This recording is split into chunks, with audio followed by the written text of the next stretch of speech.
super opera man. They do tuxedo mask basically. Yeah.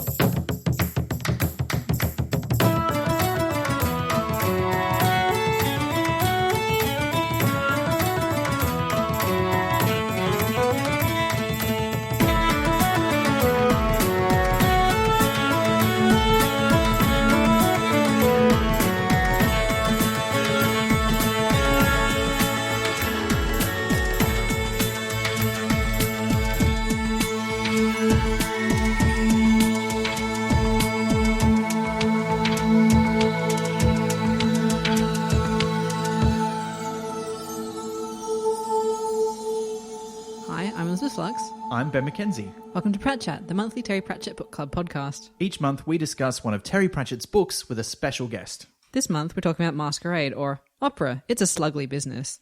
And our guest is teacher, opera singer and dungeon master, Myf Coghill. Hello, welcome Myf. Hi, how you going, guys? Oh, we're great. We're great. I had to suppress the urge to clap when you said dungeon master because it sounds so epic. I know. It is. We should clarify. We mean Dungeons and Dragons dungeon master. Yes. Absolutely that, not the other type of dungeon master. There's nothing wrong with the other type of dungeon nothing master, wrong, but it's important to clarify. I Which feel type? Yeah. like people could get the wrong idea, especially since I sing as well. Yeah. You know. We have had at least one of the other type of dungeon master on the show, although it Really? might be a secret, so we won't tell you which guest it was. Now I'm going to have to listen to every episode closely and find the telltale clues, and that's my Friday nights for a while. But I feel like you've oversold me. I'm technically not a teacher yet. Okay. I'm still trying to finish my master's, but I will be a teacher by the end of next year. Well, I think that counts. Yes. Yeah. That's pretty much it. It's paperwork. I'm a teacher in my soul. Yeah, I've always thought that. Since you said you were doing it, I've been like, because we're old friends. Yes. You know, it's nice when you get to have an old friend on the podcast. But I knew you'd be great for this book because you are definitely an opera singer. You can't argue with that one. Well, I'm not a professional. I would love to be paid for it, but I missed that boat. But I sing opera at every opportunity, and you know it doesn't take much encouragement. So, Good. I should hope not. Because it's so much fun. I always say to people, it's the most fun you can have standing up. Okay. All right. Well, look, we'll discuss that. That's a real nanny og thing to say. It is. It's going in the cookbook. You've been a Pratchett reader for a long time. Very long time. It would have been summer school holidays. I would have been about 13 or 14. And one of my sisters had been given The Colour of Magic. And this is the original print. They'd been given a copy of that for Christmas. Didn't like it. I picked it up. And I was just sitting on the couch in this sun-drenched room that we had back when I was a kid, and just sat there all afternoon glued to the book, giggling my head off, because I was tangentially aware of the fantasy genre. I had done a little bit of reading into that. My parents had possibly unwisely purchased for me the Chronicles of Thomas Covenant. With its famous, and content warning here, famous rape scene in the first chapter, pretty much, which is probably not appropriate for a 10-year-old, but that's okay. I mean, moving beyond that, I'd always enjoyed The Hobbit and all of that kind of thing, but this was the first time I'd seen someone deconstruct it, and I just laughed and laughed and laughed, and later I found that there were other Terry Pratchett books. And I was terribly excited because it, as you know, The Colour of Magic, and I can say that because you've done this on the podcast now, it ends on a bit of a cliffhanger, literally. You know, Rincewind holding on to the side of a cliff and about to drop off the edge of the world. And so I was always a bit disappointed that I didn't find out what happened. But the next book I got was actually Pyramids. And then it was a great one to get. And then it sort of moved on from there. And I remember sitting in my classes in VCE,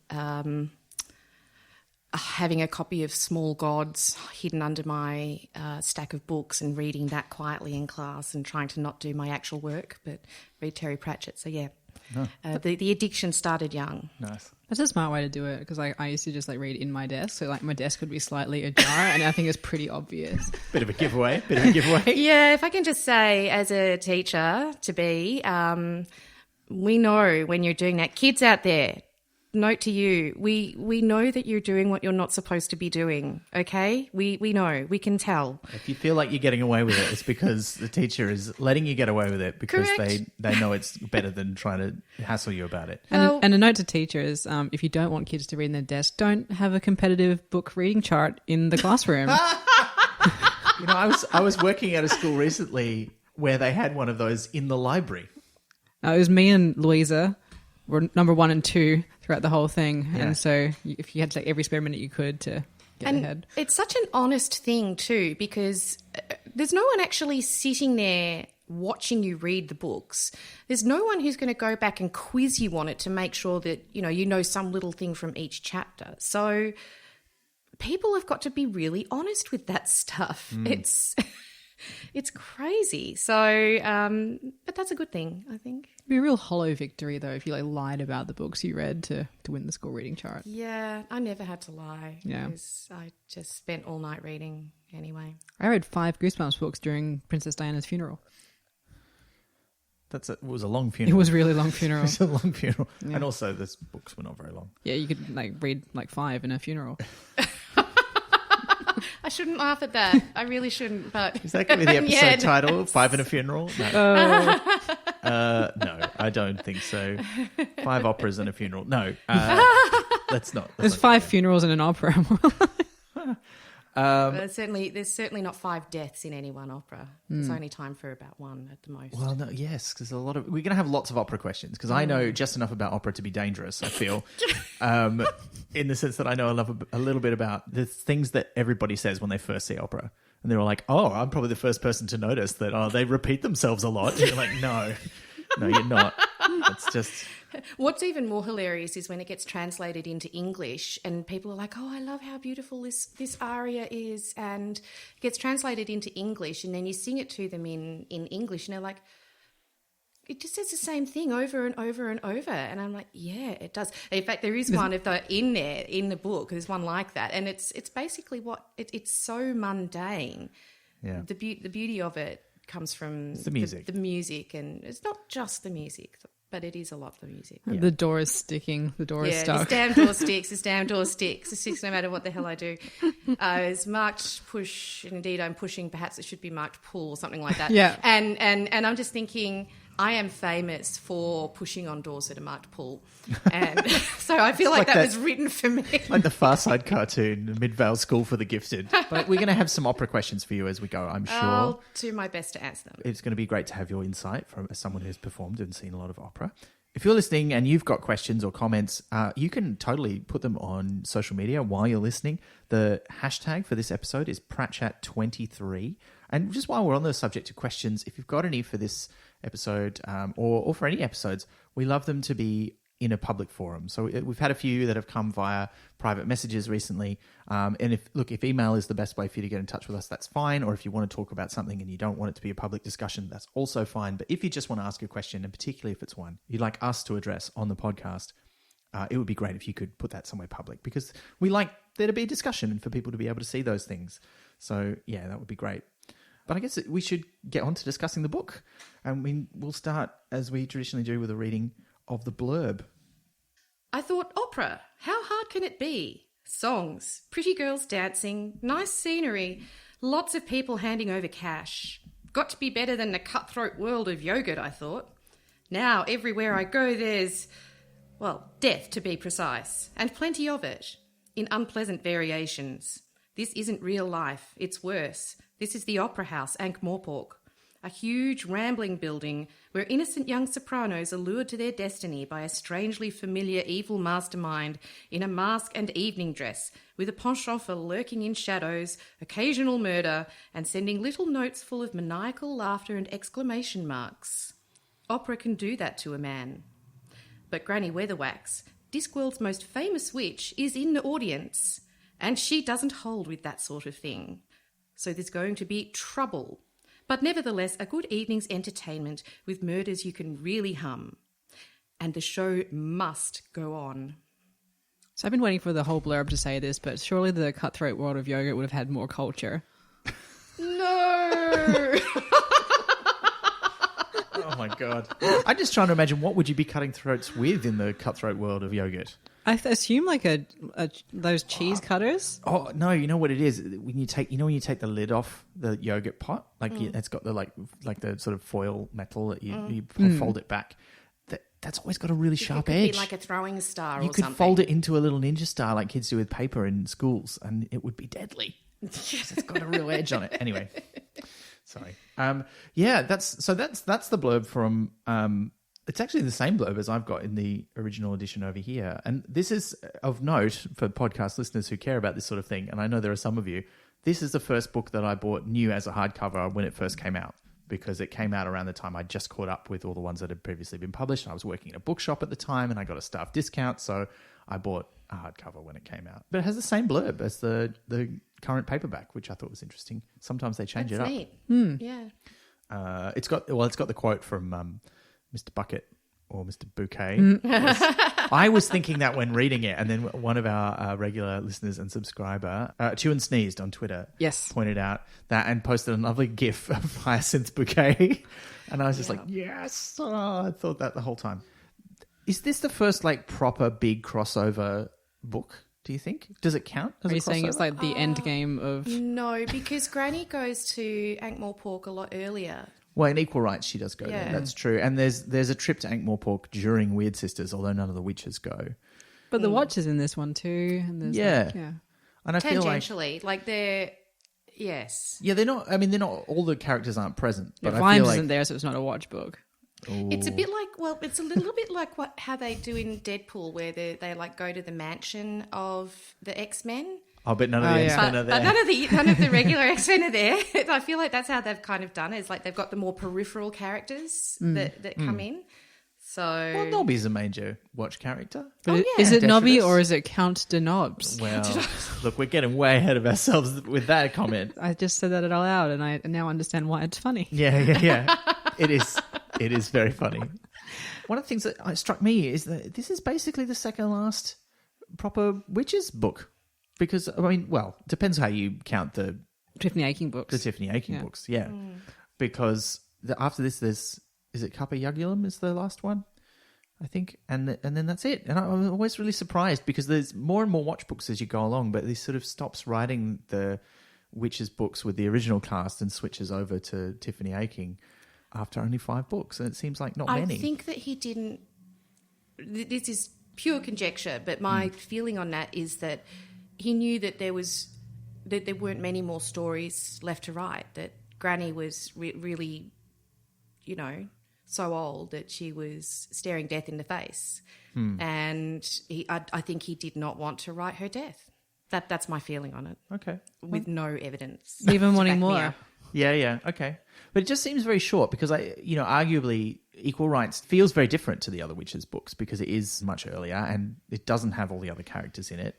It means that there's really only 4 books you get that are about Granny and Nanny, and this one doesn't even have Margaret in it. Like, she's vaguely mentioned, but only really as like, we need someone to replace her. And there is also the great sequence about Verence like looking for moustaches and things because Nanny has desecrated his instructional book that he sent away for in the previous one. Now he thinks that's an integral part of the experience. I love it. Which is a nice little nod to, I like that you call it desecrated too, because I think that's kind of how it is. Yeah. Because this is going to be probably the rest of their lives. Like, oh, well, feeling a bit romantic, gotta get the fake moustache out. Do you think, is that a deliberate nod to like 70s porn cinema, do you think? I don't know. I reckon it's just hilarious. And it is exactly what Nanny would do. She would just... Oh, totally. Yeah, she has no maturity. She doesn't need it anymore. No. She's done with it. Yeah. She's over it. But we are back in the Ram Tops, and this is the as they find themselves in their journey, that these 2 witches don't have a third anymore, which is weird for them. Witches come in 3s. They do. They need a buffer. And I quite liked that this is the book where they kind of just come out and explicitly say who's who in the classic trilogy of witch types, and also that they're a little bit not coy about it, but they're just like, well, if we're going to speak plainly, we're not going to use any language like the other one. We're just going to say it, And you're like, okay, yep, great. So now they're looking for who's going to be... Who's on third? Yeah. And, well, we know who is intended to be on third at this stage. It's Pratchat.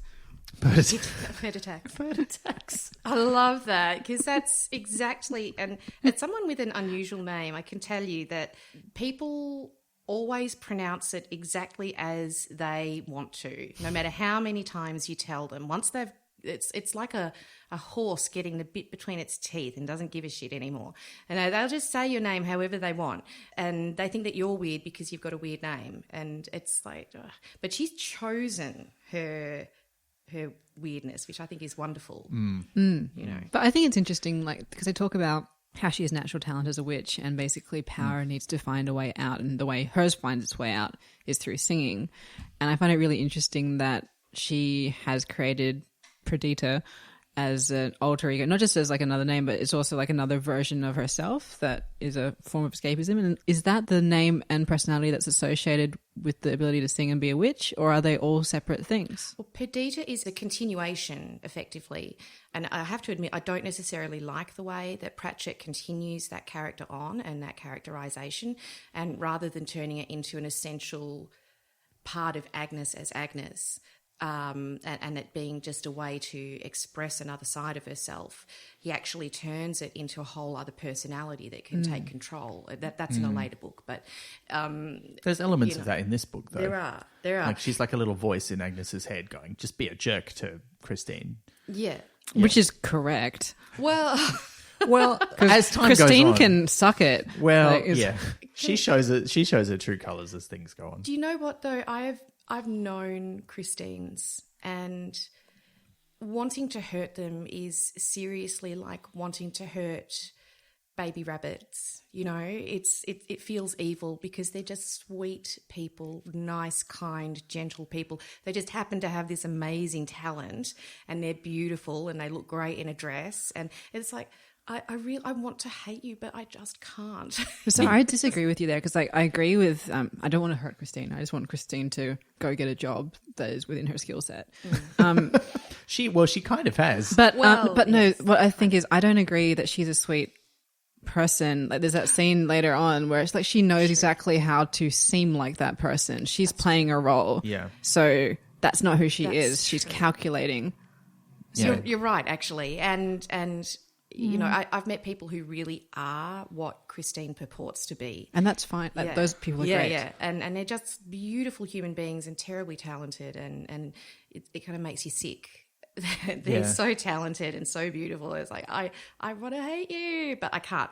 But Christine is actually quite conniving, isn't she? Christine is someone who would grow up to be Dolores Umbridge, is what Christine would be. Okay, I don't that's know harsh. if I'd go that far. If she was in the right circumstances, that's how she could turn.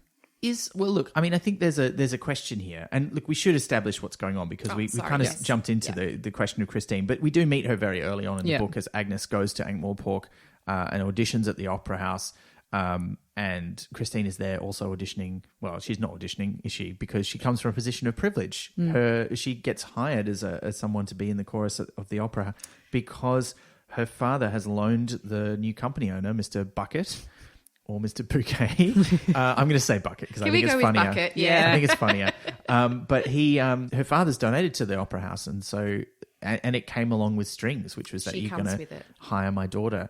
And I wonder, because of that background, is she really conniving, or has she just been taught that this is how the world works, and she doesn't really realise that what she's doing is screwing other people over? She just thinks this is how you behave. That's still bad. Which is bad. I agree, but it's not. A bit of column A and a bit of column B. Yeah. And she clearly is not a particularly nice person, and we see this in the way that she treats Walter. She's your typical ingenue type character. And there's nothing that says an ingenue has to be someone who really doesn't understand how the world works. They can understand completely how the world works and realise that their best chance to get what they need in life is through that conniving and manipulation that their beauty or some other attribute about them gives them. If that's the way the world works and you realise that and cotton on to that, and that's the easiest way for you to get on in the world, why would you not do it? I guess what I'm trying to say is that I'm not necessarily sure that it's a bad thing, like that she's being evil for doing it. Well, evil might be a bit strong. No, I think she's working within the system. I don't think she's walking through blindly. I don't think she knows fully how the world works. She's doing things to advantage herself best because she has a narcissistic viewpoint. And I think she's willing to step on the people around her to get what she wants. Doesn't mean she's evil, but it does mean she's calculating and not sweetness and light. So she's complex. She's not simple, in the way that she comes across. I think she's definitely ignorant, but I think it would be fair to say there's probably a certain amount of willfulness in that ignorance. And the way she orders Agnes around is gross. Like, whether or not she understands, she never considers, well, clearly that's not okay. Like, I'm making somebody else do a lot of work for me for no good reason. Well, she literally, goes, my room is scary, I keep hearing voices, and then she just jumps into Agnes's bed. It's like, you deal with it. Now you go sleep in there. So that is not obliviousness. That's sort of, I'm what's important. Other people deal with the problems. So that you can't be ignorant in that situation. If she was like, oh, can I stay in here with you? That's different. Yeah, she's a really difficult character. And I think it's Pratchett trying to deconstruct the Christine from Phantom of the Opera. Right. Weber one, yeah. Yeah, which we haven't talked about at all, but is a huge presence over the whole of this book. But it's like a ghost. Yeah. Well, because, the Phantom of the Opera was called the Opera Ghost, OG. Oh, really? In the original book. novel? In the book. And in the musical. Right. He says, I remain your obedient servant, OG. For Opera Ghost. I did not know that. Yeah. Yeah. That's interesting because that's not what OG means now, is it? No, I don't know what it means now, but we had a very funny joke in high school where we called a friend's boyfriend Opera Ghost because she originally referred to him as that other guy. And so we reduced that down to OG, and then when they started dating, we turned it into Opera Ghost. So nice. It's very funny to me and only me. Yeah. No, I think that's hilarious. Yeah. OG means original gangster, in case you're not familiar with that. Which is like the same as Opera Ghost. It's kind of, or if you are a middle class white person who doesn't want to think about gangsters, its original guest is like on podcasts and YouTube channels and things like that. They'll call someone an OG. Oh, like OP and OG. Right, okay. Yeah. Oh. Yeah. Well, it's also like an exclamation. Oh, gee, it's the Opera Ghost. Well, that's true. Because it also gets used when people say something is OG, they mean it's the original thing. Yes. Right? Like it's authentic. These are all things I have never in my life used OG. Nice. All right. Shall we go back to Lanka? I think we should go back to Lanka because while Agnes is meeting Christine and, although we haven't mentioned her audition scene, which I feel like we should because she sings in a way that is not humanly possible. Like it starts out where she just can sing anything and then it becomes now she's accompanying herself and now she's throwing her voice around the room and it's indeed very around well the laid page. out. Now, the only thing that's not humanly possible in that is the actual voice throwing. You can give an impression that your voice is coming from different things, but you can actually, I don't know about thirds, but the Tuvan throat singers can sing with themselves in harmony. Whoa. So, okay, that's because they do what's called overtone singing. It's really unearthly. So you can actually do that. It's not going to sound like what they're describing in the book, but you can. But you produce two different sounds at the same time. Is that what's happening? Two different tones, yeah. Yeah, okay. Yeah. Amazing. He's sort of doing it to demonstrate that this is her magic power coming out. Yeah. And then back in Lanka, Nanny's like gone, yeah, we should get Agnes. Yeah, we'll get her as the third person, goes to see her mum, and then goes, oh, she's not here. Oh, she's gone off to make more books, be in the opera. Oh, all right. And then her mum's like, can you do me a tea reading? She's like, yeah, all right. Yep, sure, whatever. I love that whole thing. Let's see what destiny has for us in the shape of these little dried up bits of leaf or something like that. It's so good. But also, like in the tradition of all fortune-telling scenes everywhere where the person doing the fortune-telling knows that it's all a sham, suddenly doom is predicted unexpectedly. And I like that even Nanny and Granny can't get away from that trope. I love it so much. Narrative inevitability. Oh, so good. Like it's it's like seeing the Grimm in the tea leaves in Harry Potter. Like it's just like, and goes to see Granny to say, look, you got to do a tea reading. It's just hilarious. Make a cup of tea. But then you can't hurry a good cup of tea. So No, you can't. You can't. Is that the one where they fish the newts out of the water? Yes. Yeah. And then the newts are mentioned again later. Like, why is your hair so good? Oh, you got to get all the newts out of the water first.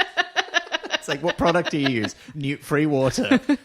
Amazing. Technically newt-free. Like, if it previously had infused with newts, could be the secret. Homeopathic Do you know newts. what though? If someone put out water that said something like NFW shampoo, it'd be newt-free water shampoo. Oh, yeah, That would sell. Like, people pay $40 a bottle for it. Oh, yeah. Well, it's like when they started putting permeate free on all the milk, which is ridiculous. Nobody needs to worry about that. I saw a really good tweet where someone said, shampoo says, no parabens, me not knowing what parabens are. Yes, good. Yeah. Well, because you're like, they wouldn't say it doesn't have this unless it was a good thing not to have it, right? Right? That's how capitalism works. It's just because I thought the exact same thing. There's another reason, though, why they might need to take a trip to Ankh-Morpork, because we've previously encountered a weird sort of scene. And I'd forgotten that this happened in this book. So when it happened, I was like, oh, yeah. A publisher has received a manuscript written on the back of old sugar bags and all kinds of stuff, which when read, they're all like, we've got to print this. And he gets out a ruler at some point. Yeah. And stares at it for a while. Oh, it's just gold. And Nanny has, taken the advice of her late husband. She doesn't say which one, presumably the most recent one, and written down a bunch of the stuff that she knows, recipes, and how does she put it? Cooking anecdotes and such. Yeah. And she sent it off, and it's been published as The Joy of Snacks. Yep. Which is hilarious. I've forgotten that's what it was called. It's terrible. And she's been sent back the money that she sent to the publisher to print it, because she paid them to print it and a bit extra, but only about $3, which is a veritable fortune in the Ramtops. This cookbook, though, is kind of the MacGuffin of what gets them to it. It's what finally persuades Granny to go. She's like, we can't have a witch, having someone pull one over on them and all of this stuff. So and it looks like she wrote it as well. And it looks like she wrote it. Yeah. And I like it. It's one of the instances, and this is sort of more explicitly called out later in the book, where Nanny has to use headology on Granny Weatherwax, but it's kind of with her explicit permission. Granny's like, I want to say yes to this, but I'm not going to say yes to it unless you ask me in the right way. It's consensual. And Nanny's like, okay, I know how I have to say this, and I'll do it. And she kind of loves it as well. She's going along with it for fun. And this is one of those instances. And, maybe we'll call in on young Agnes. I mean, it's not really in our business what she's up to, or if she's in trouble, but we'll just check in on her because we'll be there anyway. And they decide to get the coach. And I was just like, oh my God, why? I initially I was like, why? And I was like, oh, because there's this hilarious business that happens because they do. Yeah. And I guess we'd have already had an extended broomstick flying sequence in Witches Abroad. Very drafty, I gather. Yeah. And they're getting on. They're getting on. It's in areas that Nanny doesn't want to talk about. To which Granny's like, I didn't know there were such things. Hilarious. I feel so sorry for the coach driver. Do you know and who the I passengers. feel really sorry for in this whole thing is the interpreter, who Oh. never even gets a name. I know. He just is buffeted around by the forces of fate. But we meet him on the coach for the first time. Then everybody else exits the carriage, sits on the roof. Even though they've paid so much money. I know, it's very expensive. And the witches have paid nothing. Yeah. But Greebo smells. Yeah. That's the problem. I mean, there is a famous song about a smelly cat. It's terrible. Did not know that. It's From Friends? It's from Friends. Yeah. Like, there's no actual song about it. There's Well, I only mean, the it Friends exists one. within Friends and it is now a song. Well, that's true. It's terrible, though. All Phoebe's songs are terrible. Is there anyone's actual experience of cats? I've never known a cat that smelled really bad. Some cats have a little bit of a farting problem. Okay.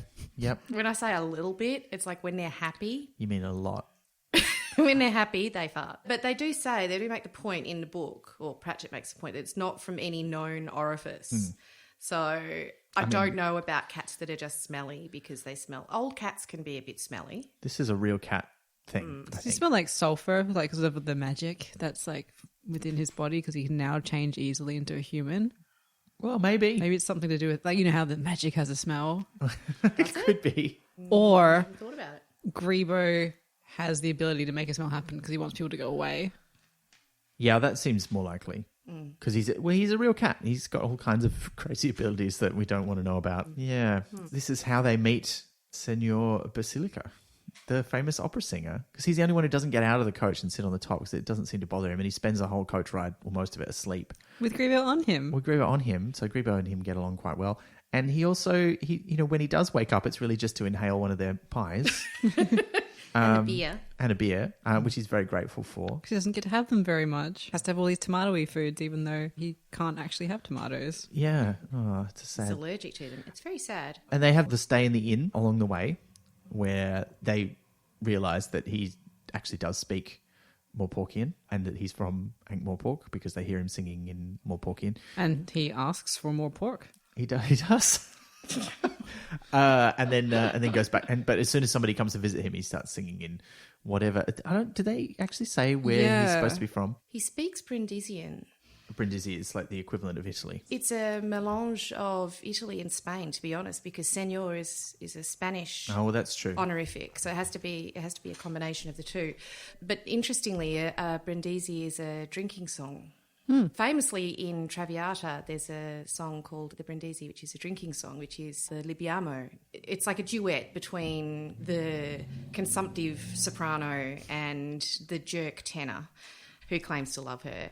But they're at a big party and he wants to sing a toast, and so they sing about how great it is to have fun and drink. Well, apparently it's the Italian term for a toast. There you go. Yeah. And there is a city called Brindisi as well, which is it's in Italy. Would make sense. Yeah. But also while they're stopped, there's the interesting thing with the inn owner and his son and the cow that happens, which I thought was quite... I'd forgotten about that by the end of the book, but it's like a weirdly intense, good thing that shows how powerful Granny is. Yeah. Because they hear, like, they're tucked into bed, pretty much. They're putting up a barrier against the door in case any men rattle the doorknobs. Oh, God. But then... She's such a xenophobe. Like, it's the one thing where, like, you just like, Granny, just settle down. They're just people. It's just people from somewhere that's not where you're from. And she's like, no, I can't be having with that. Yeah. I love Nanny Ogg's thing. Not at our age, Esme.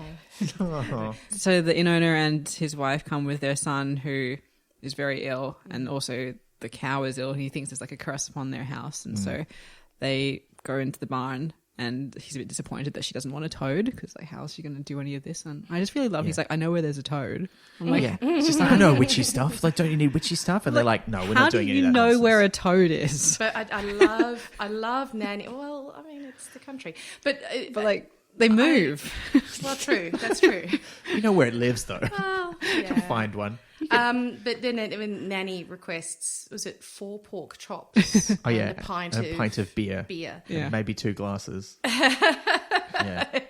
It's like, and that seems a cult. And I'm listening to that thinking, that just sounds like an old woman trying to catch more food out of me. Well, he's not entirely satisfied by that request, but he's like, well, it's better than nothing. A candle and a deck of cards then. Yeah. And then she camps out all night. Now, I got a question about this. I agree with you that the scene is included in order to show how hard Granny Weatherwax is and how, absolutely confident / arrogant she is, that this is how she handles this situation. But did it feel weird to either of you that it was Granny doing this and not Nanny? Because a baby who's going to die seems very much more Nanny Ogg's purview, because she's the one who does all the births and looks after sick children and stuff. Nanny does births, Granny does deaths. Okay. So I have to say, no, it didn't. I understand what you're saying, but I think it's not just about showing how hard Granny is. It's about demonstrating something which comes up later, which is that a witch's role is to stand on the edge and make the decision. Yeah. And that's what she's doing. She's literally standing on the edge, making the decision and enforcing it effectively. She's like the bouncer. At the coalface, this is what witches do. Yeah. Do you think Death let her win on purpose? Yes, 100%, because they have the wink. Yeah, I was sure about that as well. Yeah, I agree. It was a really nice death scene because he's like, I've got a job to do. Oh, you think maybe I shouldn't do it? Good, you're giving me an excuse not to do it, basically, was kind of how it went, which I thought was great. I've just got all these ones. Yeah. Death of the Discworld is a bit of a softie. Oh, when yeah, it comes definitely. down to it. Yeah. Like, it's a hard ass when it needs to be, but only about people treating humans unfairly. Unlike Death And of Rats, who is tough as nails. Oh, God, yeah. Man, that scene was harsh. Yeah. We'll come back to that. But yeah, I've forgotten about that. There's so many great bits in this book that I'd forgotten. We had a really big response to this book when we announced this was going to be our next episode, and more questions than we normally get. And a lot of people coming out and saying this is one of their favorites. And it's one of my favorites too. And I've forgotten how much I liked it. And I think there's a couple of aspects of it that are a bit like, oh, it's a bit tedious, but mostly it's great. There's just so many good things in it. Murder mystery, Andrew Lloyd Webber, a ghost. Yeah. The Witches. Yeah. The Watch is in there. I mean, just some really good lines as well. Some really beautiful lines, like his eyes were dragged to the end of the sentence because he's so like into Nanny's book. And it's just, he always has beautiful turn of phrase, but it feels like there's a concentration of them in this book. He's really hit his stride by this point. Like, he really knows what he's doing. We really know who these characters are, and now he can just like tell a story about them and get into their heads a bit more. Yeah, there's a level of comfort with the world and with the characters. You know, there's some things that annoy me. I laughed at them when I first read it, and then I grew up, and now I maybe feel like they're not so funny, that they're cheap shots. A lot of the fat jokes, for instance. So many of them. Cheap shots. And they're cheap because they're not laughing with her, they're laughing at her. And that's what really annoys me. It's like, I'm a very large girl. I have friends who are very overweight, very big girls. We call ourselves fat. We have no problem with that. We don't mind making jokes. We don't mind jokes about it. But what we mind is when people try to demean us as a result of that. That's hard. That's awful. And that's what he does with it, which is really unfortunate. I feel like I get kicked in the gut with it. And I love this book. This is one of my favourites. But I do feel like it kicks me in the guts every time. So yeah, we had a lot. Like I say, we had a lot of comments on this book, and a lot of them are about that. You know, about the fat shaming nature of those jokes. But we also got some comments from people who were like, their perspective was, I didn't mind that because it felt to me very real. Like, that's how people treat you in the real world. And I think there is an element of that. But in fiction, you know, you want to be making comment on that, and nobody is ever told they're wrong to think about Agnes that way. The authorial voice talks about her that way. Talks about her and thinks about her that way. And that's where the real problem comes in. If it was just presented as the view of other people, that would be different. But going back to that, though, that concept that it's okay to portray it this way because this is how it is in the real world. When people are talking about how we need to get, for instance, more representation of women, or we need to get more representation of black people as doctors on television shows, for example, to take a very specific example. But if you say more positive portrayals of something, and people say, but that's not how it is in the real world. It's like, and it never will be until we actually start portraying it that way. Yeah. So I absolutely fight against that idea that it's okay to do it because that's how it is in the real world. Does that make it right to show it? Does it make it right to do that? That's the question I ask myself anyway. And that's, I think, where it grates for me. Yes, I recognise absolutely everything that Agnes has gone through. Absolutely everything happened to me 100 times or more. And that doesn't make it right. It doesn't mean that that's what I necessarily want to see. Talk about me positively. I've got a lot of other attributes that are positive that you can talk about. And my fat is not a bad thing. Anyway, I mean, that's a huge subject area to get into. But it's also a huge, you know, it's, as you say, it's a huge shadow that looms over the book. I mean, we got so many comments about it. It's because it is constant. Like every other time that Agnes comes into a scene. And Henry, although, you know, it hasn't had any impact on his career. Like, and his romantic life. Yeah, apparently. Yeah. Yeah. No. Whereas Agnes, like, is apparently resigned to a life of just being by herself and a doormat. There's that great line of just, she may as well put welcome on her chest and just lie down at the doorstep of the universe. And that was just very sad and bleak. Yes, it is. And yet she persisted, so to speak. Yeah. And that's what I love about Agnes, and that's the redeeming feature of her characterisation, is that she does just keep pushing on through the universe. She's stubborn. She recognises these barriers for what they are, and she just keeps going. It's not perfect, not by any stretch, but she's a work in progress and flawed and very self-conscious about that. and just works really hard to fight against it. Yeah. And she doesn't get a break in this book. Not really. Before the witches get there, Agnes is learning what's going on in the opera house. She learns of the OG, the opera ghost, who I'm now picturing as Ice-T. Right, whose album "Original Gangster" is the reason for that term, OG. But she learns about the OG, who watches the opening night of every opera and sends critical feedback to the producers, with lots of exclamation marks to show that he's not quite sane. Yeah. But has otherwise been a pretty benign figure. No, the critiques are not. They don't include exclamation marks at all, I think. Actually, that's right, because they're very measured. It comes to when a plot point later. It's when there's like weird unexplained deaths or other disasters that you start to get these exclamation marks. Well, now there's like the opera ghost has changed in recent times and seems to be murdering people. And it seems it's mostly people who have seen the ghost. The first one is somebody who's tangled up in the stage rigging. Is he dead, the first one? No. He's not, is he? He's got paint in his ear. And Agnes is the only one who keeps her head. Everyone else is like, oh, it's the ghost. And Christine joins in even though she hasn't really seen anything. And they keep trying to make it really dramatic by being like, oh, he had eyes like holes and this. And she's like, oh, you mean like a mask? And they're like, eyes like holes. Yeah. Yeah, that's right. And then this is, so you see what's really there is to Agnes, who seems to be the only one capable of actually being a reliable witness. Yeah, I just saw like a white flapping thing up the top. Yeah. I'd just like to say that opera people, as a rule, are quite excitable, and rumours and strange things will run around backstage very quickly. Yes, there can be a level of hysteria, but this is a little overblown. I mean... I found it very relatable because, I have a background in theatre. And yes, opera is different to theatre, and I think that distinctions that they make in the book are accurate, but there's so much overlap. Like the superstitions, the sort of heightened dramatic nature of the people performing it.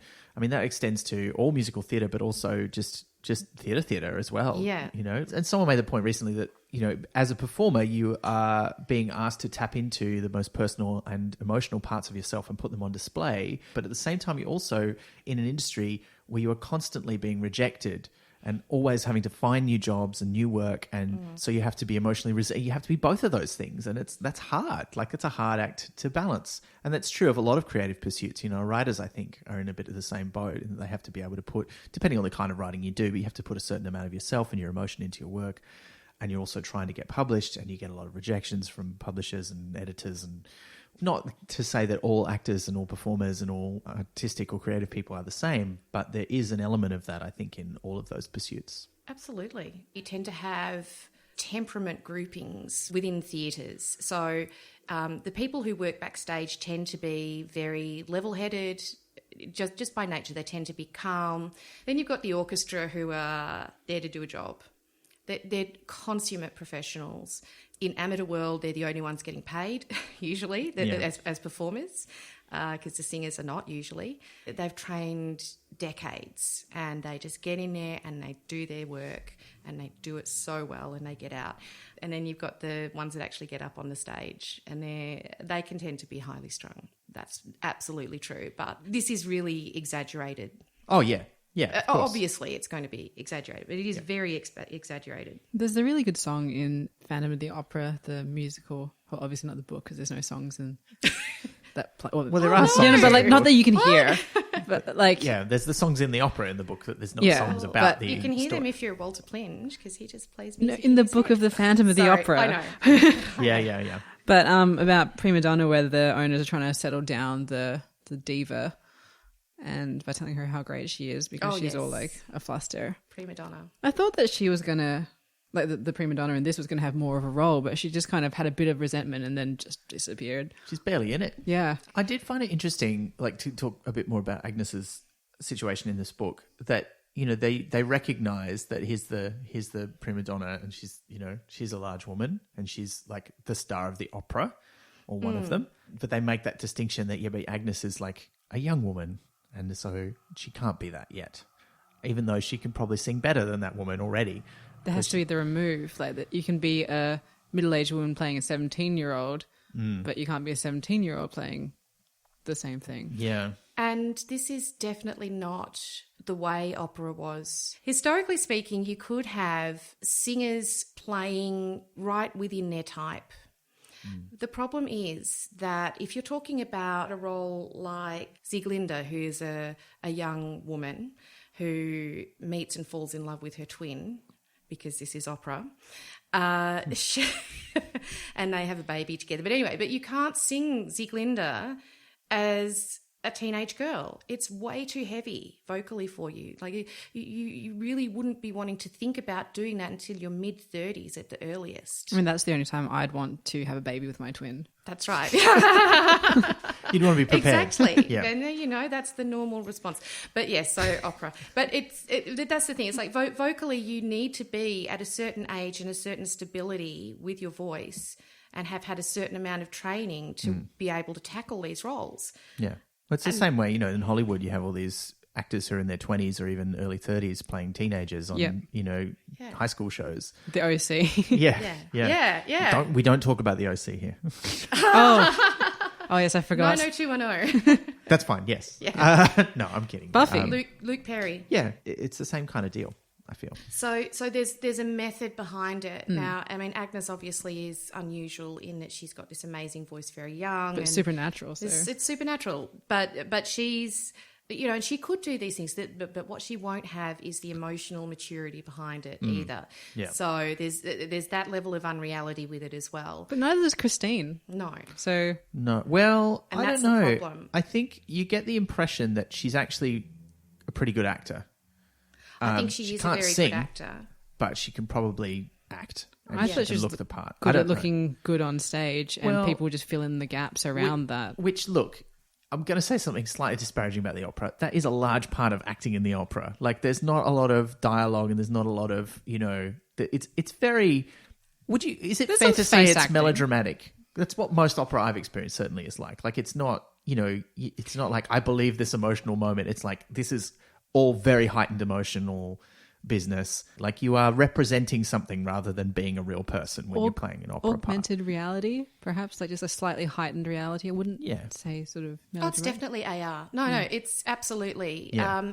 But it does it for a reason. And the reason is the moments of biggest emotion are the moments where that high drama is suddenly withdrawn. And everything is, so to speak, naked on stage. There's this moment and I go back to it again because it's my favourite opera, it's La Traviata. There's this moment in the second act towards the end where they're at a party. They're always at parties in Traviata, except for the third act where she's dying in her bedroom. It takes a whole act to die. But anyway, Alfredo who's the jerky tenor guy, has just delivered a really crushing insult to Violetta, who's the soprano. And there's this builds up to this moment where, the Alfredo's father sees him do it and tells him off. Alfredo says, "Oh my God, I don't know why I just did that." And then the chorus has a bit of a sing about it as well, because the chorus does. And then there's this sudden moment where you just get this sudden little string vamp, and then Violetta just sings this very tiny line over the top of it.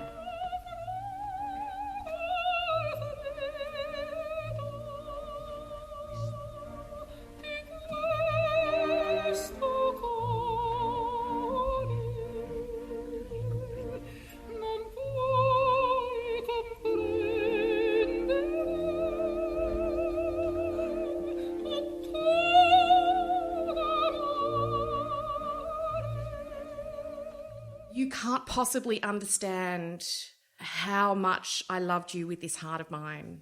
And it's just this tiny, tiny little phrase. So, but you have to build up that big drama to get that contrast, to get that huge, massive amount of emotion out of this tiny little thing. If you just did it at the start like that, it would just be throwaway. So yes, there's a lot of melodrama, absolutely, but it builds around it for a reason. This book is about that heightened world of opera emotion, and yet it's also the first book in a while that really brings the story of a Discworld book back to very personal stakes. Like there's no creatures from the dungeon dimensions threatening to burst in. There's no thing that is trying to get a hold on the Discworld and change the course of its history. Like even in Men-at-Arms, where like if the gun had its way, everybody would have a gun and it would change the way that the world works. There's nothing like that happening here. It's all about what's happening to the people in the opera house. And at the same time, there's this heightened opera going on. So I think this is a really interesting contrast there. Yeah. Can I say who the bad guy is? Yeah, I think we can jump ahead. That's fine. The bad guy is Saltzella. Spoilers. Spoilers. Didn't that guy kill Mozart? I'm hoping that's. So Bucket is talking to Saltzella about why people like the ghost, and Saltzella says like isn't quite the right word. It would be more correct to say that they think he's lucky. Well, they thought he was anyway. And then as an aside in his head, so this is the supervillain aside, which I love, and you wouldn't understand a thing about that, you coarse little cheesemonger, he added to himself. Cheese is cheese. Milk goes rotten naturally. You don't have to make it happen by having several hundred people wound up until their nerves go twang. And that is literally what you do with opera. People are so on edge, generally speaking. They try really hard not to be, but I mean, you think about how many people are involved in it. You've got the orchestra, which could be 50 people. You've got the chorus, which could be 50 or 60 people, or even 100, depending on what you're doing. You've got your principals, so there might be 10 of those. Your elephants? Yeah. I've never got to work with elephants. Maybe one day. You've got your backstage crew. You've got your creatives, so your director, music director, conductor, everyone. And you put them all in this big box and you can't go outside. And the cast can't go out once they're in costume, and everyone else can't go outside because then no one else would know where they were when they needed them. And they're trying to steer this huge, almost unmanageable ship into a safe harbour, which is to get to the end of the show and have no one die. Have no one fall off the stage, have no one's voice crack, all these other little things. And yeah, that is exactly, when I read that description is the best description I've ever read of what you're trying to do with opera. Yeah. But speaking of trying to get through it without people dying, the bodies do start stacking up. It's true. Quite quickly. Yes, the ghost has turned murderous. People have died. And the ghost sends a new note, which is to say, I want Christine to play this part in this particular opera that you're about to perform tomorrow. And they're like, that's not gonna work. But then, also in the middle of the night, the ghost starts talking to Christine, saying, now I want you to attend. And she's like, I'm freaking out. She gets out of her room, goes into Agnes's room, which is next door. Agnes decides that she's not going to get any sleep if she's in there. So also because she literally takes Agnes's bed. Like she just jumps in. Like not next to her. She does. She just burrows under the covers. Yeah. Oh, that's right. Yeah, super rude. That's right. She gets up to let her in. That's right. Yeah. So I thought it was like in bed at the same time. So as I was saying earlier, if it was, can I stay in your room? It's cool. But she's like, no, we'll just swap. You deal with this. Yeah. And so she hears the ghost's presumably the ghost's instructions, a mysterious voice saying, I'm going to teach you how to sing this role. And she pretends to be Christine by imitating her voice perfectly. And suggesting, but Agnes is a better singer than me. And the ghost's like, perhaps, but I will teach you to be a good singer. Yeah. He says, well, I can teach you to sing like her. I cannot train her to look like you. Yeah. Oh. I know, it's gross. Harsh. And when you learn later on who's saying all of that, it's like, I was hoping that it would be the murderer who was also doing that, but no, it's the good ghost. Well, supervillains usually do listen to opera. It's true. It's very or classical music of some sort. In fact, there's that one song which I can never remember the name of, which gets played in every fancy, often evil villain party in every film. The piece of music I'm talking about, of course, is this one. Luigi Boccherini's String Quartet in E from Opus 11 No. 5, better known as the celebrated Minuet, written in 1771 and since heard in every scene depicting a fancy upper-class party since 1933, perhaps most famously in Ferris Bueller's Day Off. And I was watching the new season of Mindhunter. They show these little vignettes of the guy who actually is going to turn out to be BTK who's this terrible serial killer. Oh, okay, right. I was gonna say, I don't know who that A is. real life actual serial killer. But the producers of this thing have got him sitting in a library with a Walkman listening to opera. Oh. So I was like, thanks. There are positive representations of people listening to opera. My favourite one is from the Doctor Who telly movie from 1996, where Grace, the doctor who operates on the Doctor, is listening to Puccini, and the Doctor's like, "I met Puccini," and you're like, "Yeah." And they carried that on for like the Eighth Doctor's portrayal. He's always referring to Puccini, like he loves a good opera. I didn't know that. Yeah, it's a whole thing. Anyway, that's a whole other podcast. Yes. So, yes, people are starting to die. And Bucket and Salzella, they get the letter that says we want Christine to play. They're like, okay, we're going to do it, but she can't sing it. They decide to go the Singing in the Rain route. I've never actually seen Singing in the Rain. Talkies are coming in, so a silent film actress who's really popular has a terrible voice, and so they hire someone with a nice voice to do the recordings for her. But so I immediately thought of I keep trying to say The Sound of Music. It's Singing in the Rain, where they have a voice double. Yeah, wow. It just felt like a lot of different musicals coming together. A lot of musical references in here, yeah. So, look, this does actually happen, but it's I've never seen it happen for this reason. I've seen it happen when someone loses their voice. Yeah. And they mentioned that in the text that this is normally when we do this. I was at an opera earlier this year where they're only doing one session of it, and the lead singer had lost her voice, so she did all the acting. The conductor came out on stage beforehand and was like, "Oh, she's lost her voice." And then he introduced the singer and said she'll be singing from the opera pit. That's right. That's more usual. Yeah. So you sing, you nice. sing from the pit, because the staging is often quite complicated, and you can't necessarily train up another singer who knows the vocal part to do the stage work in time. But it does happen. That definitely does happen. But I've never seen it happen for this reason. No, well, one would hope it doesn't really happen. I hope it does not happen for this reason. What made me really angry in this, it was like after Christine got all the accolades and all the flowers sent to her thing, she made Agnes deal with them while she flopped about on a bed. And in the end, she just said in a sweet voice, she's like, "Oh, you were singing a bit loud. And it's hard for people to hear me if you're doing that." And I'm like, is that her seriously not realizing what happened, or is it a dig? Well, this is what I was saying before. I think it's genuine. I think she doesn't understand that people don't like her singing. She's not a great portrayal of a person in some ways because she's so dumb. She's so dumb. And I mean, look, she's entertainingly dumb in terms of the jokes, but also she is that stereotype of, a dumb actor who thinks she's great and doesn't understand that she's awful. But she's a walking Dunning-Kruger effect. Yes, a walking portrayal of a dumb blonde, I guess, effectively, which really frustrates me as well, being a blonde. Her agency effectively gets taken away, and that's why I think she steals bits of agency back later on. But she's... this is where it all doesn't make sense to me. If you are on stage and someone is singing behind you with a voice as powerful as what we imagine Agnes would have, there is no chance that you don't know what's going on.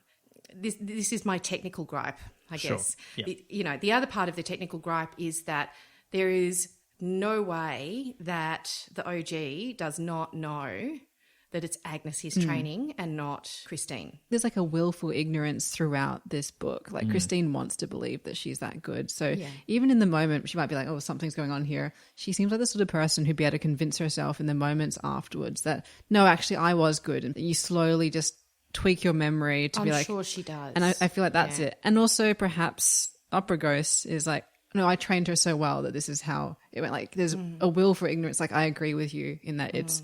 they have to know. Yeah, well, look, I think, Agnes has magical singing powers, so she could probably imitate somebody else's singing voice. But then when she hilariously, sing it how Christine would sing it, and she sings it wrong with exclamation. Maledetta! So good. It's so funny. So good. Now, we need to get back to the plot, I think. Yeah. Sorry. No, it's fine, but it's just that we need to get through it a bit more. But, this is around the point where Granny and Nanny arrive in Ankh-Morpork. They see Agnes in the street, but Agnes pretends not to see them, and Granny and Nanny also pretend not to have seen her. They let her have that fiction. Yeah, they know, though. They know that she's there. They go to see the publisher. who just sort of turns Mr. them away. Goldberger. And I was like, is he having a dispute with his publisher? Because a lot of publisher shade is being thrown. No, I don't think he so. was, but it was just quite a lot of, they just love money. They have a bit of back and forth with the publisher. They go away. They come back. They finally manage to get all of Nanny's money which from him. Which ends up being like $3,500, which is like an absolute fortune in super Discworld fortune. terms. Yeah. They can't even comprehend. And Nanny keeps saying it out loud. She's like, I just want to say it. I can't believe that's an amount of and money. Somehow she keeps it all up her knicker leg, which is like... Yes. I love that. Yeah, which is like such an Enid Blyton thing. Yeah. When she says, I'm just going to the bank, and turns around to Rose. These twangs and rustles. Yeah, it's great. But it turns out Granny had an alternative plan for the money. She was just, it was means to an end. It wasn't just to make Nanny rich. And as she points out, like, all witches share something. And she's like, oh, you say that because you don't have anything to share. Enrico Basilica has given them 2 tickets. And I love that whole scene where they're like, what's this, stalls? We should be in and, you know, she looks at the sign, in the gods. And it's like, you want to swap tickets in the stalls for tickets in the gods. Yeah. For people who are not familiar with theatre, gods is like the cheap seats. Yeah, like because you're up in the air and you're looking down from above and you're further back from the stage. Yeah. Stalls are the good seats. So it's like, you know, Can I just say, I very much love Nanny's fur stole because she's like, I wear fur, but I'm humane about it because it's just Greebo. Beauty without cruelty. and Yeah. Madam, your stole is eating my chocolates. He's only after, what is it, the nougat world? The truffles? The truffles. Yeah. If you show him the little map. That's great. Now, this is good. where they sense that something's not going quite right. Nanny tries to get into box 8, which is one of the opera boxes. Now, these are still up in the air, kind of like the gods, but they're much closer to the stage and they're a little private space. And a lot of old theatres and old opera houses certainly will have them, even some newer ones if they're really fancy. I've been in boxes. Yes, Great. I saw my first opera in one and it was very fancy. Really? Yeah, Wow. we're traveling through Europe, like a group of us, so we like paid for a box like together. Wow. Nice. And I think it was on a cheap day, like we went to a matinee or something, so it wasn't crazy expensive. We booked well in advance, and it was cosy fan tutti, which is great, but also the plot is like, ugh. Yeah, I know. It's like, aren't women ridiculous? Everyone thinks so is everyone, but it's così fan tutte, which is so are all women. It's literally the translation of it. So you've got that E on the end makes it the most horrible, sexist, revolting piece. I mean, I love it. The music's beautiful, but wow, Mozart, I could do a whole podcast on Mozart. This is where you get that thing later on that, you know, people are not going to recognise their spouse because they're wearing a tiny mask. And that's literally what happens in Così fan tutte, is that they're wearing the tiniest disguises. And often these days it's done where they literally, the men just come back wearing false moustaches. Oh, like Verens. Yeah. Oh, no. And that's it. And so then their fiancés are supposed to not recognise them. Mm-hmm. It's a staple of the old school theatre and farce. But I do like that first bit, though, when they first go to see the opera. You get the nice sort of discussion between Nanny and Granny about what they think about the opera, what they think is going on. Granny tries to get into the booth and could, but doesn't, because she sees how much it's going to disturb Mrs. Plinge, the cleaner, and she decides to take Mrs. Plinge home. Nanny instead goes to try and sort out what's happening with the opera and help people out because somebody's died. They find Mr. Pounder. Because he's not revealed on stage, as he's just dead behind the stage. Then there's people freaking out and Nanny's trying to get involved and see what's going on. And this is where Granny walks Mrs. Plinge home, and she lives somewhere near or in the shades, and they get beset by thieves. And Granny's about to go, oh, you picked the wrong. And then she's like the opera ghost arrives and fights them all off. Yeah. Except doesn't really fight them off so much as like make them fight each other off. Yeah. Which is pretty great. It's awesome. Yeah. And look, this was a question we got, and I'm going to get to this one a little bit early because I think it's going to be a thread through the book of, you know, what were your first guesses as to who the opera ghost was? And by this stage of the book, we have met Walter Plinge, who is very much portrayed, and I thought this is so clever. I'd forgotten about this till I was reading it. But he's wearing a beret, and he's very accident prone, and he's very daft and says stupid things. He's clearly Someone is doing Frank them. Spencer. He's Frank Spencer, who of course later goes on to play the Phantom of the Opera. Yeah, because it's Michael Crawford. Yeah, and I loved that whole thing. So that kind of made it fairly obvious, and I don't know that I ever thought somebody else was the ghost. But I also can't remember, because I read it for the first time so long ago, whether I ever twigged that there were clearly two ghosts, which is, spoiler alert, the plot twist that happens. Did you ever think it was anybody else? I thought it was two ghosts from quite early on, but I thought Walter had a twin because there was that thing about, what do you mean, like, Walter walks you home, but you also have to wait for Walter. There was a thing, and I was like, oh, maybe there's two people who look exactly the same, because they were talking about how every time they saw the ghost, then Walter would appear. I'm like, yeah, but what if he's got a twin? I did like think a Walter that at one ego point. of some kind, but like, which is the case, like but. Oh, that was a good one. I thought it was gonna be like an evil twin that they sort of have to look after and like hide away in the opera. There was something that she says that made me think that for a moment, and I'm like, I'm pretty sure that's not the plot, though. Yeah, because it's early on when she's like trying to explain, like she has to wait for Walter and something else. So, Myf, did you think it was anybody else at this stage? No, I have to admit that up until the point when Granny says, really think about what you're saying there, you could tell who it is because he was wearing a mask.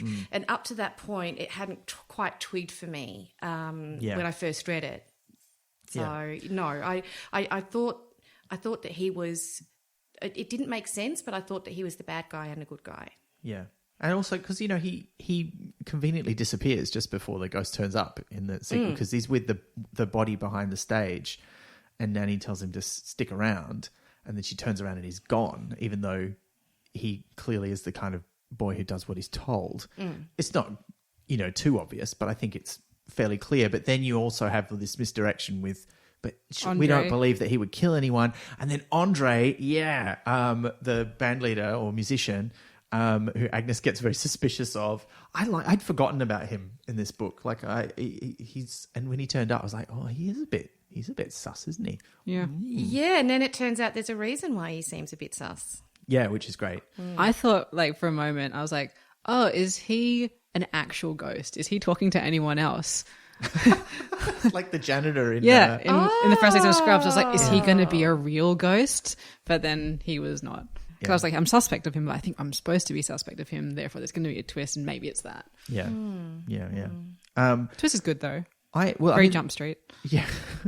There's all these great little things that make you go, oh, I see. One of the things I liked was that while talking to Andre, Agnes is reading through the music for the operas and realizes that there's a lot of people credited as Walter Plinge. She's like, is that Walter? And it turns out, no, that's the name people use when they're playing a role that they don't want to be known for. So they use this other name. And it wasn't clear from the text of the book whether that's like a cruel joke on Walter or whether he's been named that because he was born in the opera. Yes. And I kind of thought it'd be nicer if it was the latter, but it's not clear from the text which way around it was, or I didn't think so. Is there a real name like that that's used in opera? Like, because like there's names like that get used in film. If there is, I don't know it, but I know that people will do that. Someone who normally sings principal roles might not want to be remembered for doing like a comprimario, which is much smaller, often comic relief type role. I just wanted to point out that scene earlier where, because Agnes comes up and she's observing Andre and she talks about him eating something absentmindedly while staring at a sheet of music. And the number of times I've come across singers or a conductor friend or someone like that, and they're supposedly trying to be eating, and they just forget to eat, and they're just reading through their score and conducting things in the air, and it's absolutely a true to life picture.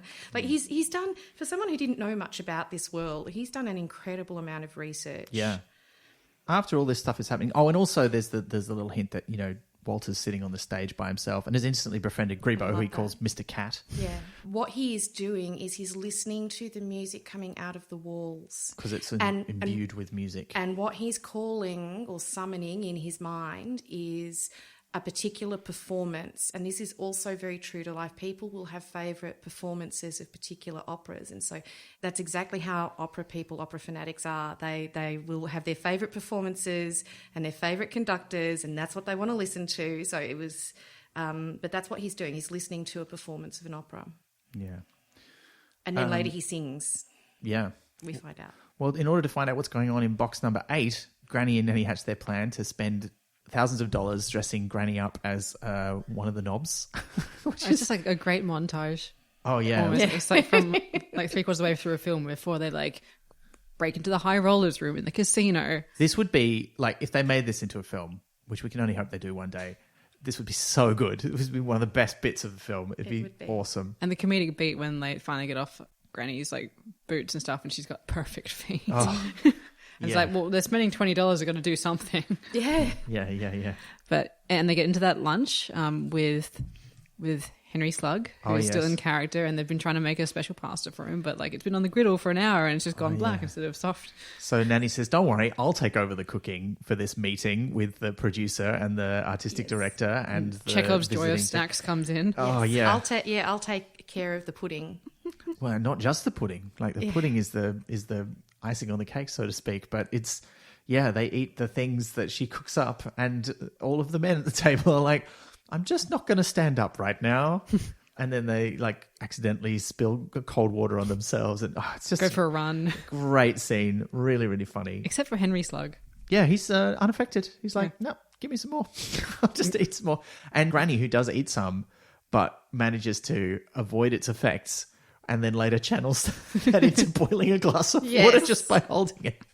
Oh, I thought that was great. That's all to get her into box 8 for the performance so that she can check out the ghosts. And Agnes, of course, is not doing nothing. She's off investigating things. The bowels of the building. She figures out that there's a secret passage behind the mirror in her room, which is super creepy. Like the ghost could just come into Christine's room at any time. It's a classic thing for Phantom of the Opera, though, because that's like the amazing special effect that everyone sort of was like, wow, how did they do that? Yeah. Apparently in the real opera where it is, there is an underground cavern full of water. Like my old piano teacher told me, so she snuck in. Apparently you're not supposed to go in there during it. I was like, what's this wild life you led, piano teacher? But she was like, oh yeah, we just snuck off from the tour and went down into the bottom of the thing. I'm like, that's against the rules. But yeah, apparently it is full of water and things. So Rule breaking. I don't think there's a boat with a skull face. But, no, probably she didn't mention it. Where does he get that from? That's ridiculous. Anyway, Agnes does go down into the flooded cellars, which they've been mentioned in advance, so we know that they're there. I thought it was a nice touch that like she's very smart. She doesn't normally get lost, but she does get lost down there. It's really labyrinthine. And then meets Walter, who's down there doing Mr. Pounder's job because Mr. Pounder's been killed. He's catching rats. Possibly including Mr. Pounder. Yes, because when he wakes up dead, so to speak, having been killed by the opera ghost, he does not meet the regular death. He meets the Grim Squeaker. Squeak. Yeah. Squeak. Who says like one word to him, but it's a very meaningful word. Yes. And there's that great bit where he says, I don't believe in reincarnation, as he slowly finds himself being transformed into a rat.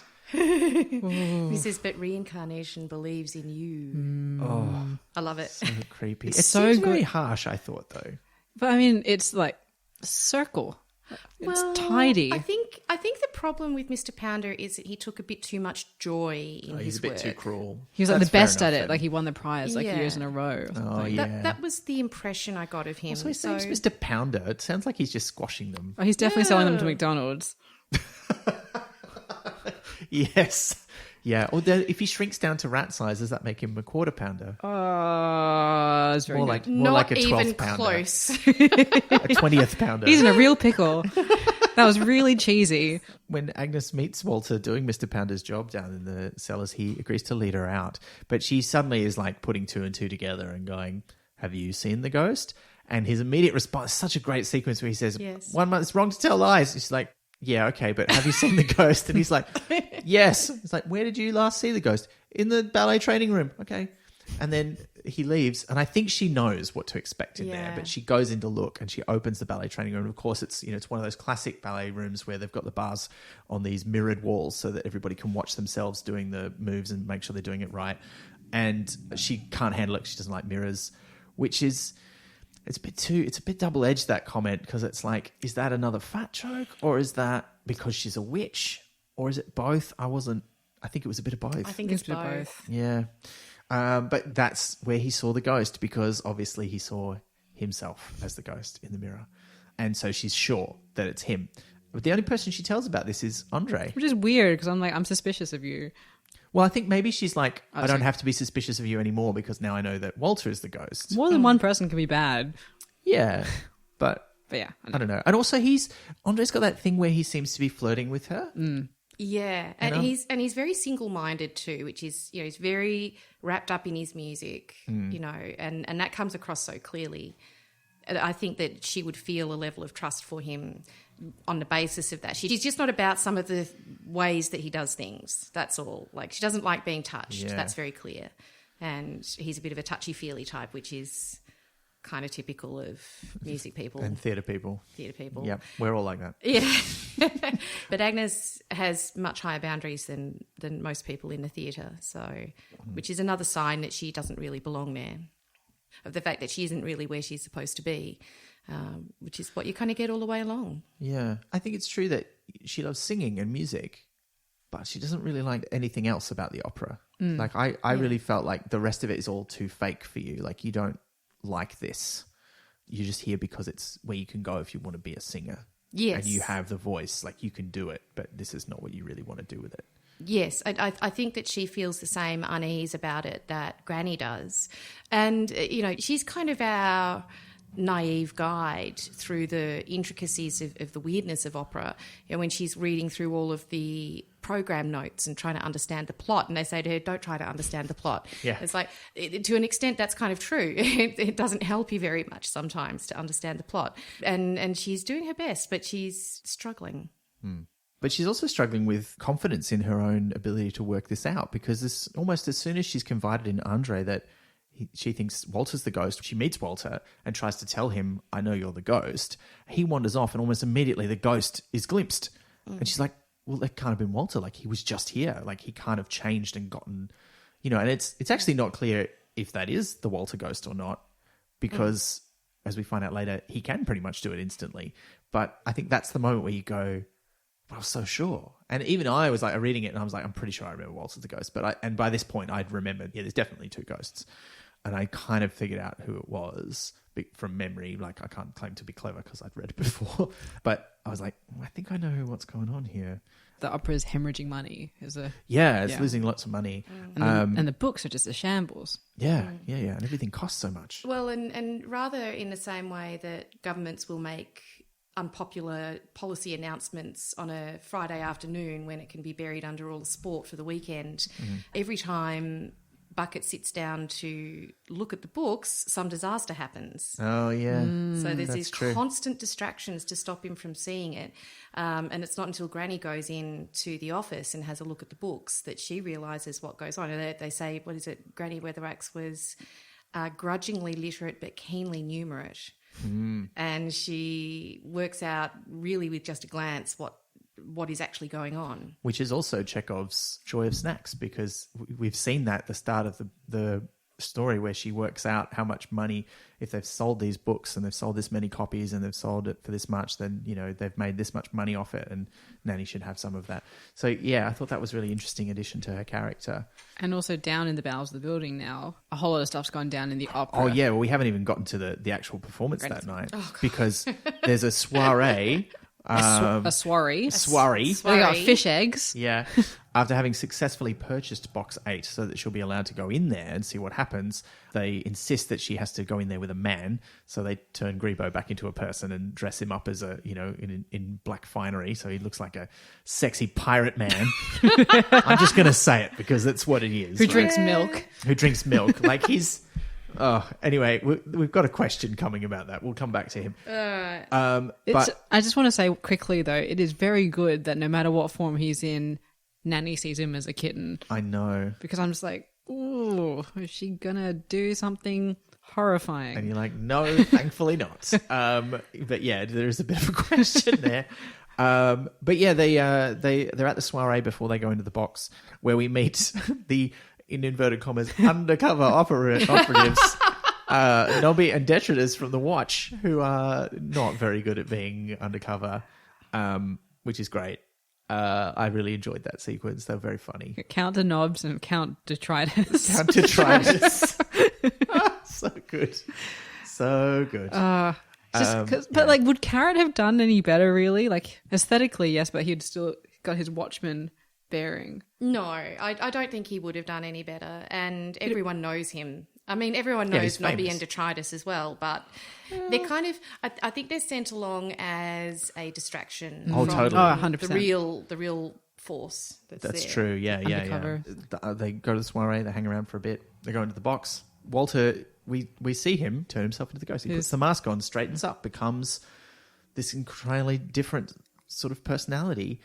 Opens the box, goes inside. Is kind of surprised to find Granny and Greebo there. Because Nanny has taken his mum out of commission and she hasn't been able to warn him. Yes, by feeding her something that is completely natural. It's made of apples. Mostly made of apples. I love that. So good. Oh, great recurring gag. He's like, "Whoa." But he runs off. He escapes by climbing out of the box. Oh, yes. And, making his way through the thing. It's very operatic. I love it. It's a good chase. And it's very Batman as well, like they're climbing over chandeliers and along the rope and Greebo chasing after him and the crowd all sees him and they're like, it's the opera ghost. Look, it's the opera ghost. Yeah. And he gets away and then, Salzella turns up and is like, we've seen the ghost. Let's get after him with the ghost's mask in his hand. Look, I found his mask. Let's get after him and whips up a mob and they all get pitchforks and which is what fires. you bring to the opera. Yeah. I mean, they probably have props, right? I mean, maybe there's they wouldn't be pointy. Is there a mob scene in an opera? Probably. But they run up to the roof and they kind of cornered on the roof, at which point Granny, who's like, I'm sure you did not murder anyone, Walter, takes the mask from him and puts it on Greebo and says, Greebo, run. And so the mob chases after Greebo.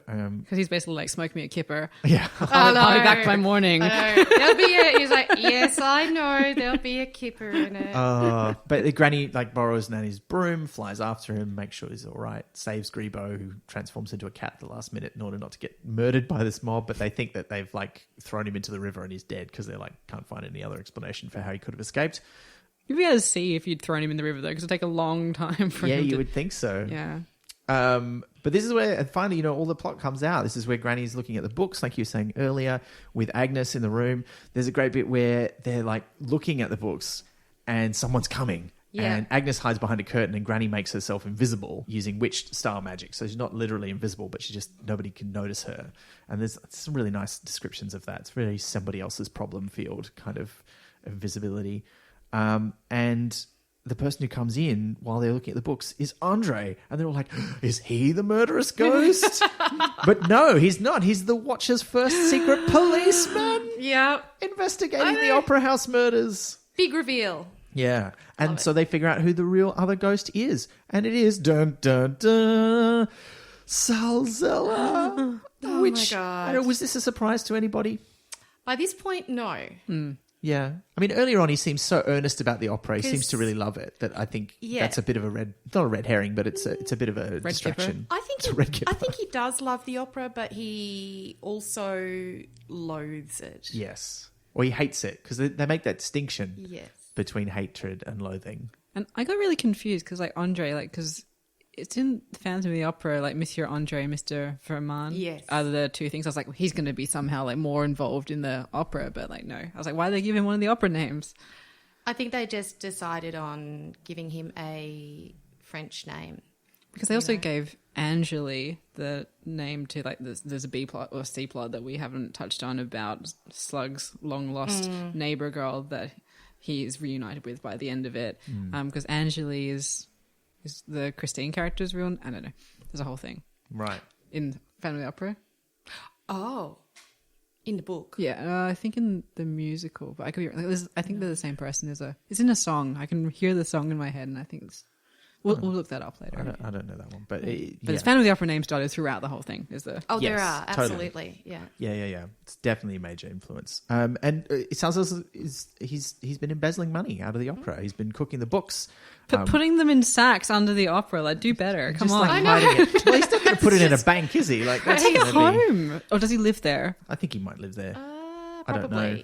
Yeah, he certainly has a bathroom in his office. Okay, then it's not so bad that he's keeping his sacks of money in the opera. Because I was like, it's terrible embezzling if you're just sitting on sacks of money and just doing your normal job. Embezzlement, you're doing it wrong. Yeah. Is that kind of it? Now, I wasn't sure how many murders there'd been, because there's definitely Pounder, there's definitely the musical director, Mr. Undershaft. Yes, yeah. Dr. Undershaft. Dr. Undershaft, because they'd both uncovered the secret. Undershaft just happens to be there while he's smashing up some of the opera equipment. When I thought back on it, I'm like, I'm not 100% sure what his motivation is there.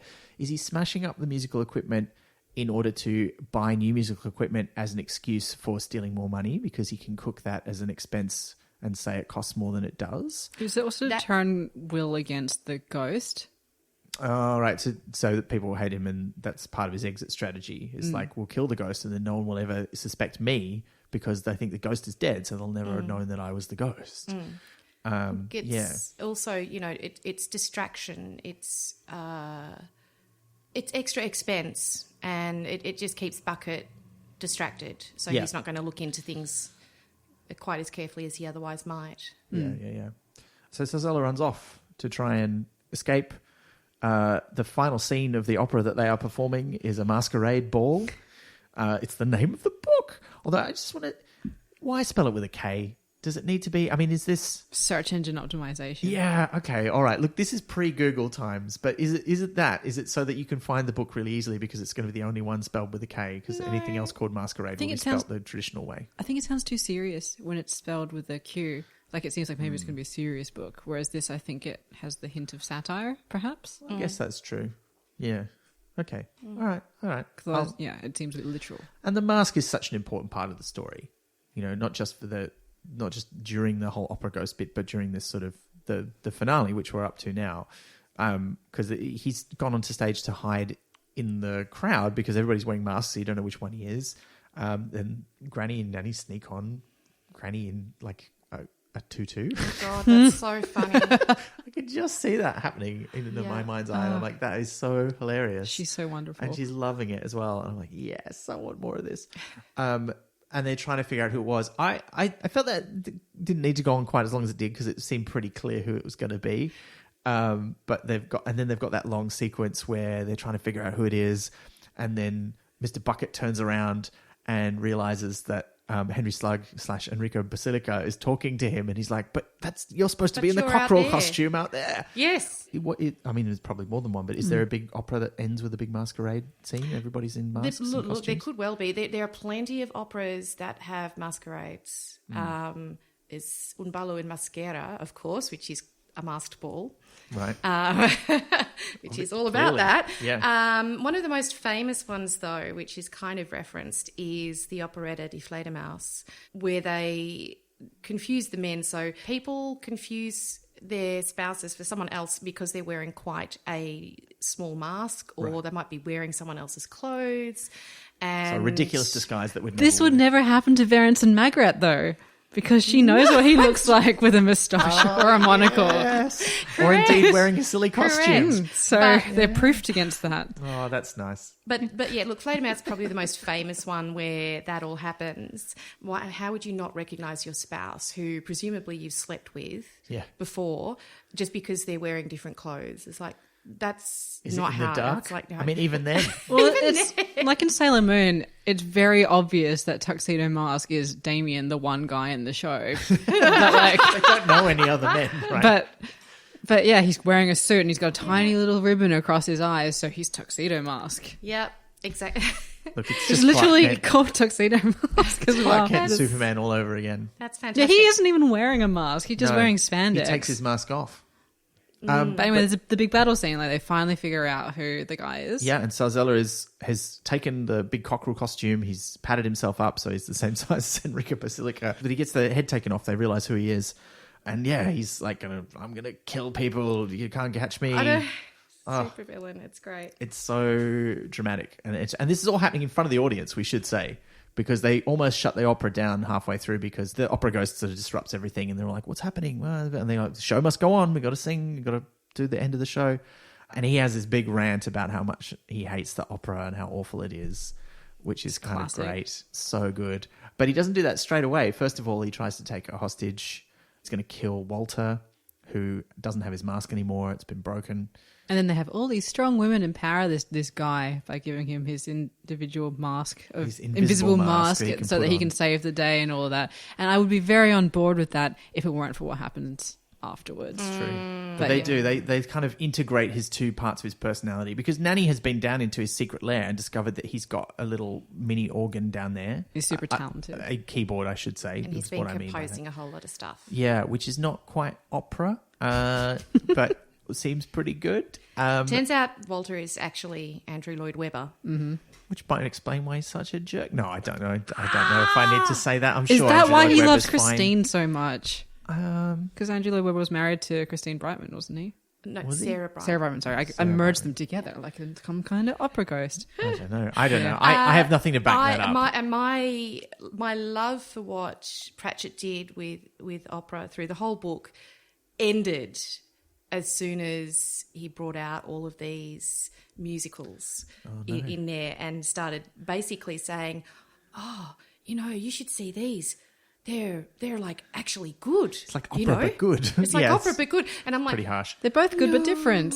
I got the impression it's like opera, but it'll make lots of money. And I was like, well, look, to be fair, opera is great, but if you put on opera, you get an audience, and if you put on a Broadway style musical, you get a much bigger audience. Like it is a thing for the modern age, and I think it's one of the things where this is that transitional period in the middle of the Discworld where we're transitioning away from those epic plots about the end of the world and more to a real world thing, but also we're progressing the world of the Discworld into the future. Like it's moving towards something closer to us than to magical medieval Europe, like a Dungeons and Dragons style fantasy setting.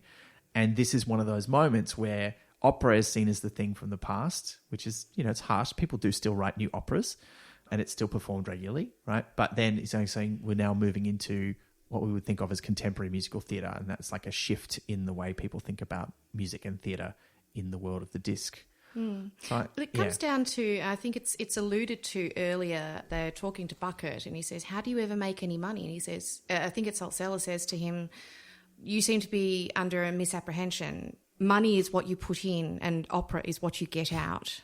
Yeah. It's not, this doesn't make money. And yes, opera tickets are expensive, absolutely. Yeah, well, making opera is expensive. But making opera is even more expensive. It's like big main stage theatre. It costs money because it's expensive. I wish someone else had said the line, though, because I know.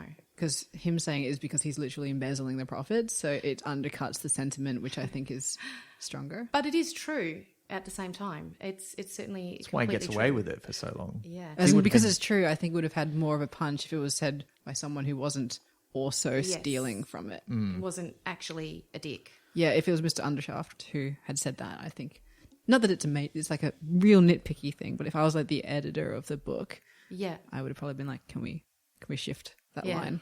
Although, do you think he was doing it under the previous owner as well?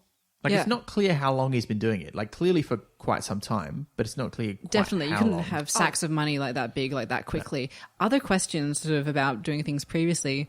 Is Christine the first one that the opera ghost has trained? I don't think so. Maybe not, but I think they certainly react to his demand that she plays a role as if it's a thing that hasn't happened before.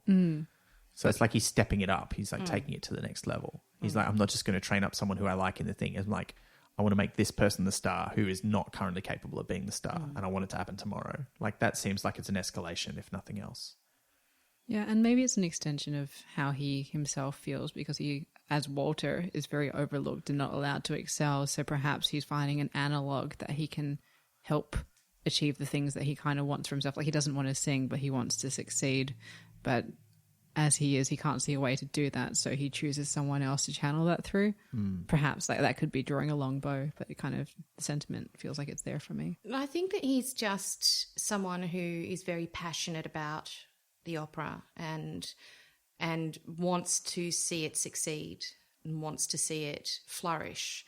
And I don't think, my feeling is that the character of Walter doesn't feel about opera the way Terry Pratchett as the author feels about opera, which is that it's a strange and foreign thing and that musicals are more accessible, etc. I think Walter writes musicals because he can see the joy and beauty in that art form. I mean, and it is a wonderful art form in and of itself, but it's not the same. Yeah. And I think that, like in later books, there are still operas being performed at the Opera House as well as, Walter's new stuff. So, yeah, it's not like it totally gets left behind. But look, speaking of the opera, though, the magic of the opera has well and truly taken hold. And we have skipped over one bit because before they sort of fix up Walter and integrate his personalities and make him into basically super opera man, They do tuxedo mask, basically. Yeah. There's that great bit where Granny strides out on the stage and she has not disguised herself. She's got put her witchy clothes back on. And actually, no, I think she's still dressed up fancy, but she's clearly a witch. But they're still black. Like, it's like fancy witch clothes. I hope she keeps them. I can't remember if she ever wears them again. She probably puts her hat on because that's what she does when she wants to be serious. I think that's true. It's her mask. I think that actually does happen. I think she puts her hat on. And he's like, yeah, well, I hear witches aren't immune to iron. And he tries to, like, stab her. And she catches his sword in her hand. And it doesn't cut her. And he's like, but the iron witches can't do magic on iron. And you're like, yeah. And my immediate thought was, Dungeons and Dragons player, yeah, but you can do magic on your own hand. Like, it's not rocket science, like, flesh to stone or bark skin or something. Sorry, that's a very specific reference. What do you think her armor class is? Oh, well, it's the highest one there is. Normally, like, maybe 12, but in that moment, it's probably 20. It's a great moment. But then they empower Walter. He gets up. He fights Salzella, but he's clearly kind of going to lose because he can only do stage fighting, which is how he beat the thieves earlier. He's sort of doing all these flashy flourishes, and he's got very good footwork, and he's very athletic, and it looks great, and it confuses a bunch of thieves who don't really know how to fight. But Salzella does know how to fight properly, and you can't beat someone who's an actual swordsman with, stage fighting techniques. But he does. He, like, stabs him, but he's not actually even really stabbed. He's just got, like, the sword under his arm. But he still dies because the opera magic makes it real. And I thought that was so good. It is good. And that's when he does his big speech about how much he hates the opera because he can't die straight away. He's got to do that sort of, I'm dying. But I'm going to talk for 20 minutes before I die. And that's all accurate, actually. I mean, it's not universally accurate that deaths take a long time on the opera stage, but it is a thing that happens. It is definitely a thing. It is definitely a thing. But then, rather annoyingly, Walter and Andre come on stage and they just pay attention to Christine, who has fainted for no good reason, and they both seem to be really into her. And I was just like, no, why? I mean, one of you, that would be fine. Then I could be like, okay, so I like the other one better. It's like a Peter and Gail situation. Yeah. And I could have picked one, but they're both into her, the idiot one person who's like a jerk to Agnes. And I'm like, no. And they just, and like Walter, in this brave new era of the opera, decides that he's still going to go with Christine, rather than the talented one. So gross. I was like, you went through all this character development to be a real shit still. I found it really disappointing. And I'm not saying it's bad writing, because I think it's realistic in some ways. It's just, I found it as a person annoying. I don't think necessarily he should have written it any different way. No, but I think this is where, what we were talking about earlier with the fat shaming stuff comes back to for me was that, nobody gets a comeuppance for having that opinion, right? They win, and Agnes is the one who has to leave the opera and go back to the life that is fated for her, that she says she doesn't want. And certainly by the end of this book, she still doesn't want it. And it feels like I know it's meant to feel to us like she's accepting her destiny and this is really what she's meant to do. But for me reading it, I was just like, no, you don't have to do this. If this isn't what you want, don't do it. Do something else. I felt quite sad for her, even though I think, clearly she has got the power and the attitude to be a fantastic witch. I'm like, but I don't want you to be doing it for these reasons, which is that you don't feel like you can do anything else. But you got a high TER, so you got to do the course that has a high TER ranking, not the one you want to do. Well, but she says, I think, throughout that she can feel a future trying to land on her. And that's such a telling comment. It's surprisingly difficult in life to shift the course that you are on once you start down it. So I understand what they're talking about with that. Having tried to shift course several times myself, and it's really difficult. There's a lot of inertia. It's almost like the universe doesn't want you to change direction once you've started down a particular path. And poor Agnes just keeps getting pushed back all the time into that path that she hasn't chosen. And I think that's what the real problem for her is. Her feeling is, I haven't chosen this. It's chosen me. And I want to choose. And I think she does choose in the finish, but she almost it's still almost forced. And it's by default. Like she chooses it because she feels like, I tried something else, it didn't work out for me. And just that exchange between Agnes and Walter at the end just always breaks my heart, where she says, "But it was me that you taught," to him, and he says, "Then you were very good, and I suspect she will never be quite that good, even with many months of my tuition. But Perdita, have you ever heard of the words star quality?" And she says, "Is it the same as talent?" And he says, "It is rarer." And I just want to smack him because that's not true. Yeah. So not true. Yeah. So everyone out there who has some talent, don't give up on your dream. Don't give up on your dream. If you want to do it, go and do it. It doesn't matter what anyone else says. The only reason I have got to sing any opera at all is because I'm a stubborn bitch. Yep. Well, I can identify with that. And I just keep coming back at it and back and back and back. And I got my dream, which was to sing in La Traviata. And you've got to not believe the Walters of this world because they're jerks. Yeah. Just because I say it with confidence doesn't mean it's true. Yeah. It's interesting to me, though, also because this is one of the instances where it being a fictional world muddies the waters a little bit. Because in our world, every other person for many decades now has wanted to be some kind of celebrity. And a lot of that is, wanting to be on TV or film or these days, a YouTube star or whatever it is. Whereas we're talking about a time where, in equivalent sort of history terms, celebrity is not a thing. Like, there is no television, there is no mass media. Ankh-Morpork doesn't even have a newspaper at this stage. So there's not a real culture of celebrity. And so perhaps there aren't. And look, I'm playing devil's advocate here. I totally agree with you in terms of interpreting this in the real world. But I think in the fiction of the story, there aren't that many people who want to be famous. Like, there are people who want to be ballerinas and there are people who want to be singing in the opera, but they're a rare breed of person. It's not everyone wants to do that because everyone wants to be famous. So maybe it's a little more true in the world of Ankh-Morpork in the book than it is in real life. I don't know. Maybe I'm giving Terry too much credit for that. I don't know. I mean, it's certainly possible. It's just that we have our surface thoughts about things and we often don't go beyond that. So that's why, as we were talking about earlier, representation is something that can really be very important because we rarely go beyond the surface. Well, I mean, we're at the end. We just to finish off the storyline. Oh, yeah. Nanny shows Walter's musicals to Bucket. It's like, I think these could make money. And they're like, oh, well, we'll make them then. Great. Basilica tells the audience that he's Henry Slug. I'm going to sing as Henry Slug and I'm going to eat as much beer and pies as I can. But the show's not over because Nanny makes her little comments. It's like, no, go on, do the thing, go on.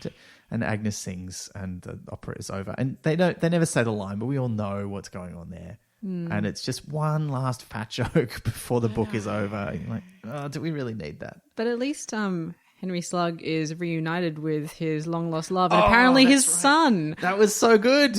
His son who, he's described so well with that, 5 minutes to, being more efficient or something. He'd do a timer if he was reading that book. So. Yeah. Yes. That was great. I love that because they turn up and they're like these fun little sort of side characters. And I was like, oh, why are they here? Just to show us what the chandelier is. But... And then no, there's a whole thing where it's linked back to his sad story of his upbringing. It was just, it was really lovely. I enjoyed that a lot. You used to have to put your name down to get a gutter for years. Yeah. It was very, very Four Yorkshiremen, wasn't it? Yeah, it was great. It is nice to have little NPCs that are just kind of actually important to things instead of just being throwaway characters. It felt like with every single character in this story that they actually had an importance beyond simply illustrating something for the plot, which was nice. Yeah, I agree. And it was just nice that he had this ready-made family after all this time being forced to pretend to be someone else in order to pursue his dream, and it's actually going to all fall into place for him now, and that's actually nice. Yeah, because he seemed like a genuinely nice character. I think that softens the kind of crap ending that Agnes gets because at least somebody gets a nice ending who isn't a jerk. Yeah, that helped. It's also the fact that fat men don't get punished as much as fat women do. Well, yeah, that is very much true to life, unfortunately. Yes, but there's still a little bit of a ending. Granny and Nanny head home on the coach. Agnes, very pointedly, does not go on the coach with them and walks home. Just, have you got any ailments that need curing? No, I've got no ailments. How many do you want? Yeah. Oh, yeah. And then there's that great bit where Granny pays the price for her magic on the stage. I love that bit. At the time, she's like, I ain't got time to bleed, which isn't what she says, but it's the kind of sentiment that she gives. And then later on she goes, I reckon I got time now. And she sits down and prepares like the boiled water and some rags and stuff. It's pretty great. And then Agnes turns up while she's digging a new hole for her privy. And and does not become an apprentice, but does agree to go and live in Magrat's old cottage. Yeah. Which is the end of the book. It was quite a ride. I loved it. Yeah. It's just so well put together that it has all these things that I love. Like, and all these characters I love. And also it's just a murder mystery. Just a good old-fashioned murder mystery. Yeah, really down to earth. It's like when I watch a Doctor Who episode that's not about the end of the world or the end of the universe. It's just about these people are threatened by this thing and we've got to save these people. I'm like, I care. This is great. I love this. It's like Miss Fisher's. Yeah. I don't know. This could be my favourite that we've reread so far. It's certainly up there. Yeah. Before we get on to some questions, because we've got loads of them, does anyone want to read out some favourite bits? I've picked out a few. A lovely little bit from early on when they're doing, in the first performance that's in the book. It says, out in front, the orchestra was already tuning up. The chorus was filing on to be a busy marketplace in which various jugglers, gypsies, sword swallowers and gaily dressed yokels would be entirely unsurprised at an apparently drunken baritone strolling on to sing an enormous amount of plot at a passing tenor. That is literally what happens. It is so accurate. It's funny. I've got after they're all chasing Greebo, who I'd like to point out, I had been picturing as orange. I know they've said he's grey before, but I just sort of kept in my mind making him orange in between books. Yeah. Just after the mob gets him, and so there's this great line. And since the IQ of a mob is the IQ of its most stupid member divided by the number of mobsters, it was never very clear to anyone what had happened. I just love that about so mob good. mentality. Yeah. It's just a little throwaway, but it's so good. Because it's like, there's the shade, and then the shade gets divided by the amount of shade, and it's just so good. Yeah. Early on, Granny's helping somebody with their back, and she's using some of her placebo effect medical knowledge, and she's describing the thing that she's giving to the guy. This is a mixture of rare herbs and such like, including sucrose and aqua. Yes, So water and sugar water. It's so good. It's so good. Literally. Later on, Death has a little sort of return to that. I think the other part that I quite liked is the swan song bit early on, where he's trying to get the swan to sing, and he tricks it into singing. I love it. That was great.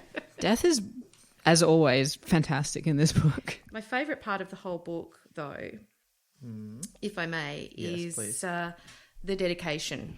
It says, my thanks to the people who showed me that opera was stranger than I could imagine. I can best repay their kindness by not mentioning their names here. And I totally understand what he's talking about. Yeah. I really loved, so that's an opera house, is it? Said Granny. Looks like someone built a great big box and glued the architecture on afterwards. Yeah. I just know the buildings that she's talking about. Which is kind of the opposite of the Sydney Opera House, which is like, let's make the most beautiful building we can think of. And also we'll put opera in it. Okay, great. I watched Evita there, so I watched an Andrew Lloyd Webber musical in it. My favourite joke in the whole book is when they're trying to get on the coach to Ankh-Morpork at the start of the book. And the driver says, listen, lady, even if I was stopping here, the tickets are $40 damn each. Oh, why have you got broomsticks? Shouted the driver. Are you witches? Yes. Have you got any special low terms for witches? Yeah. How about meddling, interfering old baggages? And I just thought that was such a good gag. That was good. Because it's kind of a weird turn of phrase, but then it so pays off. And then, like the guy who's listening, because we're listening from the perspective of one of the passengers, doesn't hear a part of the conversation, and then the witches get on, and you're never quite sure what they say to him, but it's just, so good. But I love that. This is where we meet Mr. Morecambe, who's it turns out to be Henry Slugg's long-lost son. He'd bought a book about the opera and read it carefully because he'd heard that it was absolutely unheard of to go to an opera without knowing what it was about. And the chance of finding out while you were actually watching it was remote. And I thought that's so good. There was one other thing I did want to read because I'm a big Sherlock Holmes fan.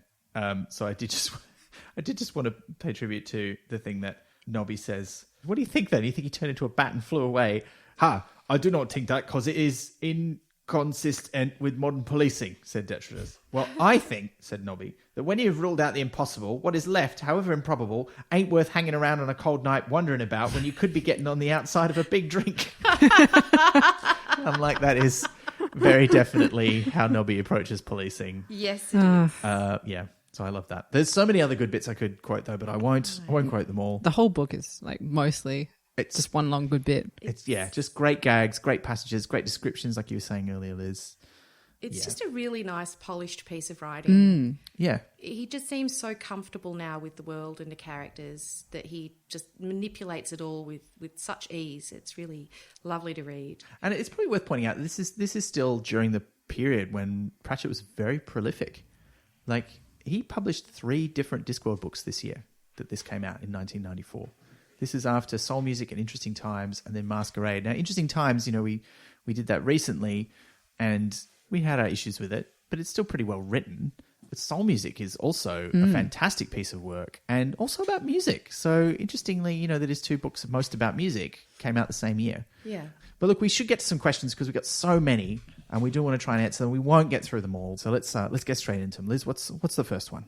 So we had a really great comment from Grace on Instagram about Agnes and the issues that we've touched on or discussed at length in this today. So we just wanted to thank Grace for her comment, which was very insightful. Yeah, thanks, Grace. Here's a question from Australian Discworld Con. So this may have already been covered, but what Pratchett books would make a great stage musical apart from Maskerade? The obvious ones seem to be Soul Music and Night Watch due to the Les Mis parallels, but would any others be the next Wicked? Oh, that's a good question. What ones would Going Postal. I was going to say Going Postal. That's why I cut in front. Because it's just so good and dramatic, and it's got it's just, I don't know. I could just see them singing a song about the clacks, whilst on a clacks tower that's part of the set.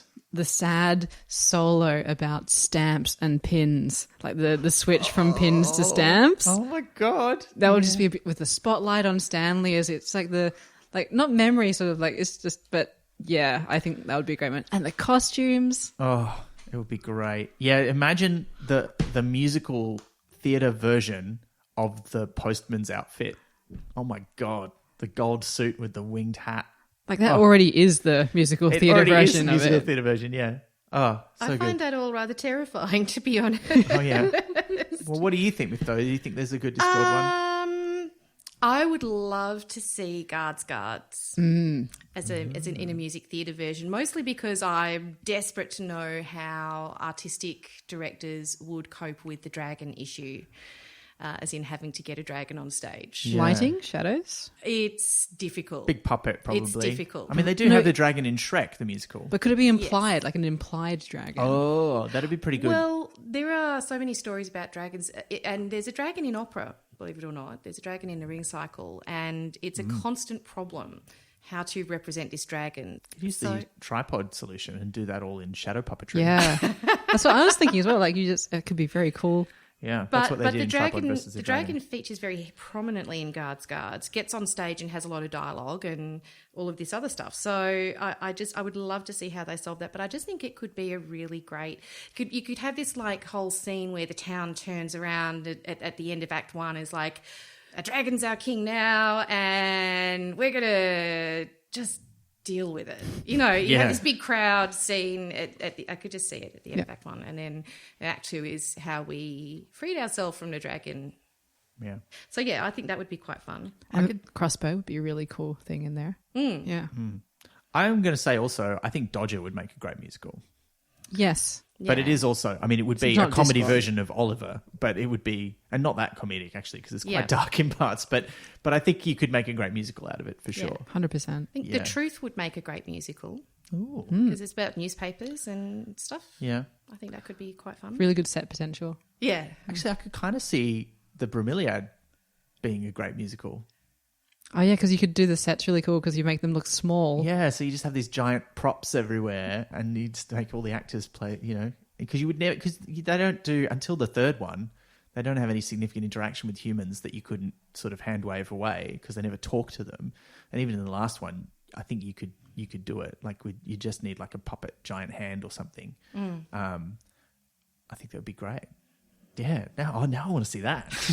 All of them should be made into musicals. Just make all of them into as many things as possible. Yeah. We need Get new on versions it, of composers. it. I mean, because we'll run out of books at some point. Then what are we going to do? Well, finish the podcast. But okay. All right. Let's move on. Another question.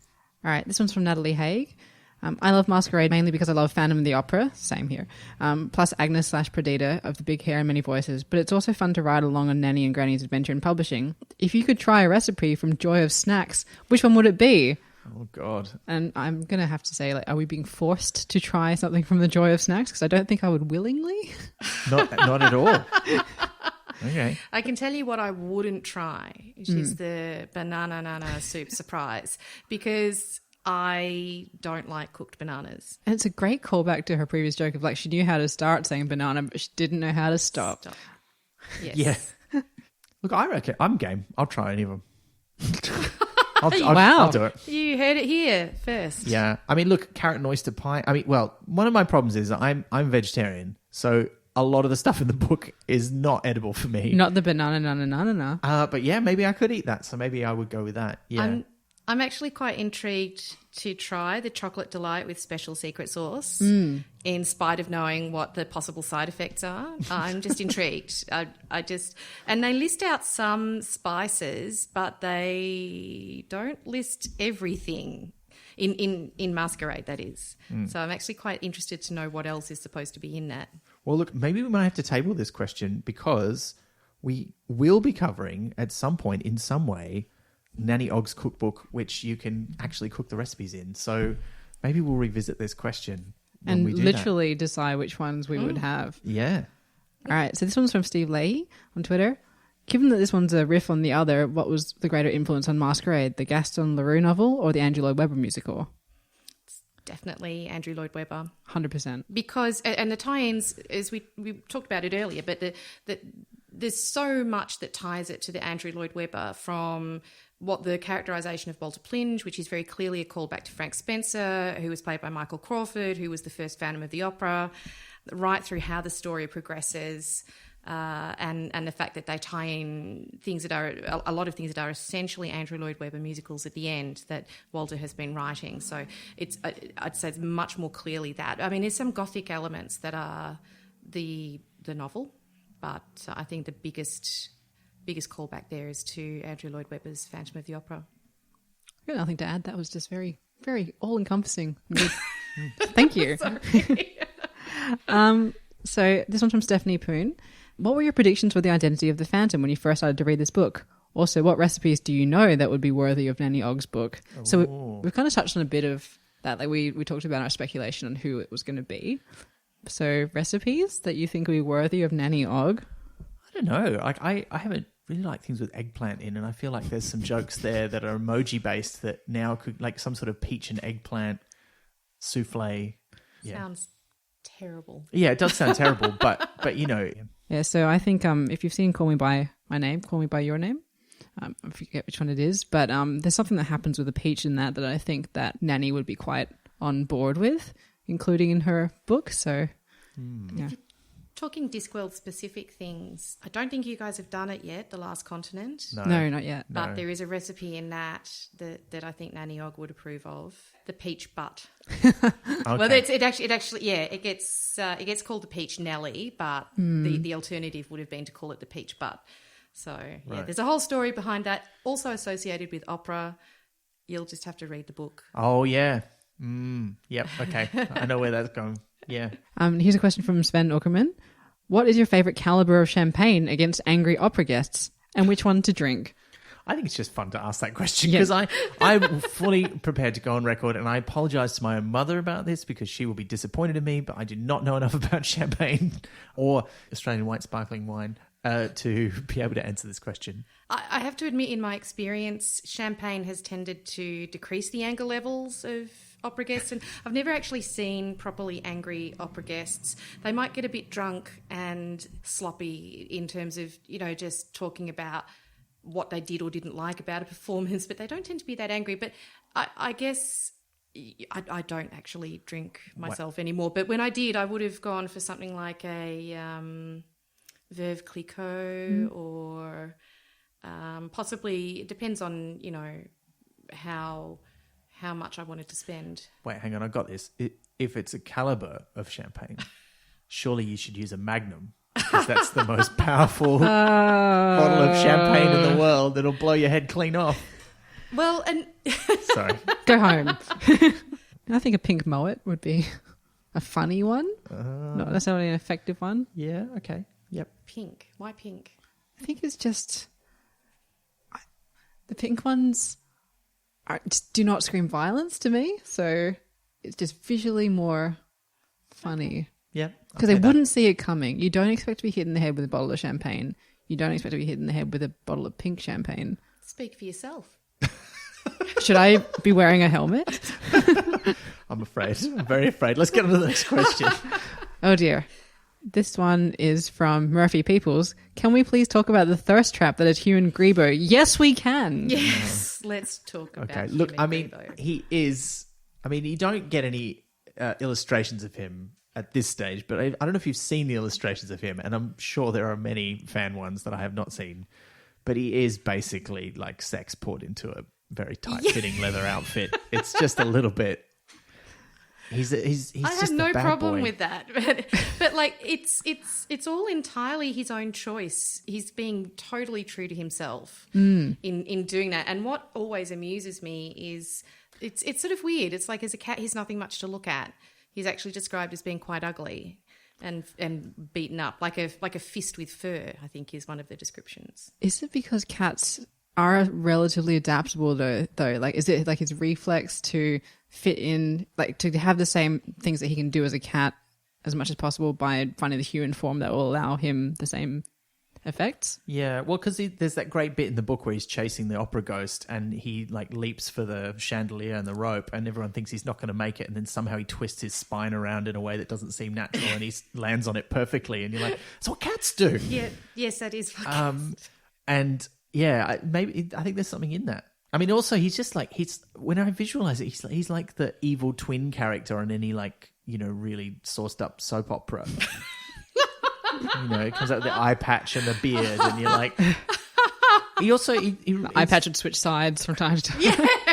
Because we cast him. Who was it? He was like that character from Xena that we. Oh yeah, thought. Ares. Yeah, Ares. Yeah.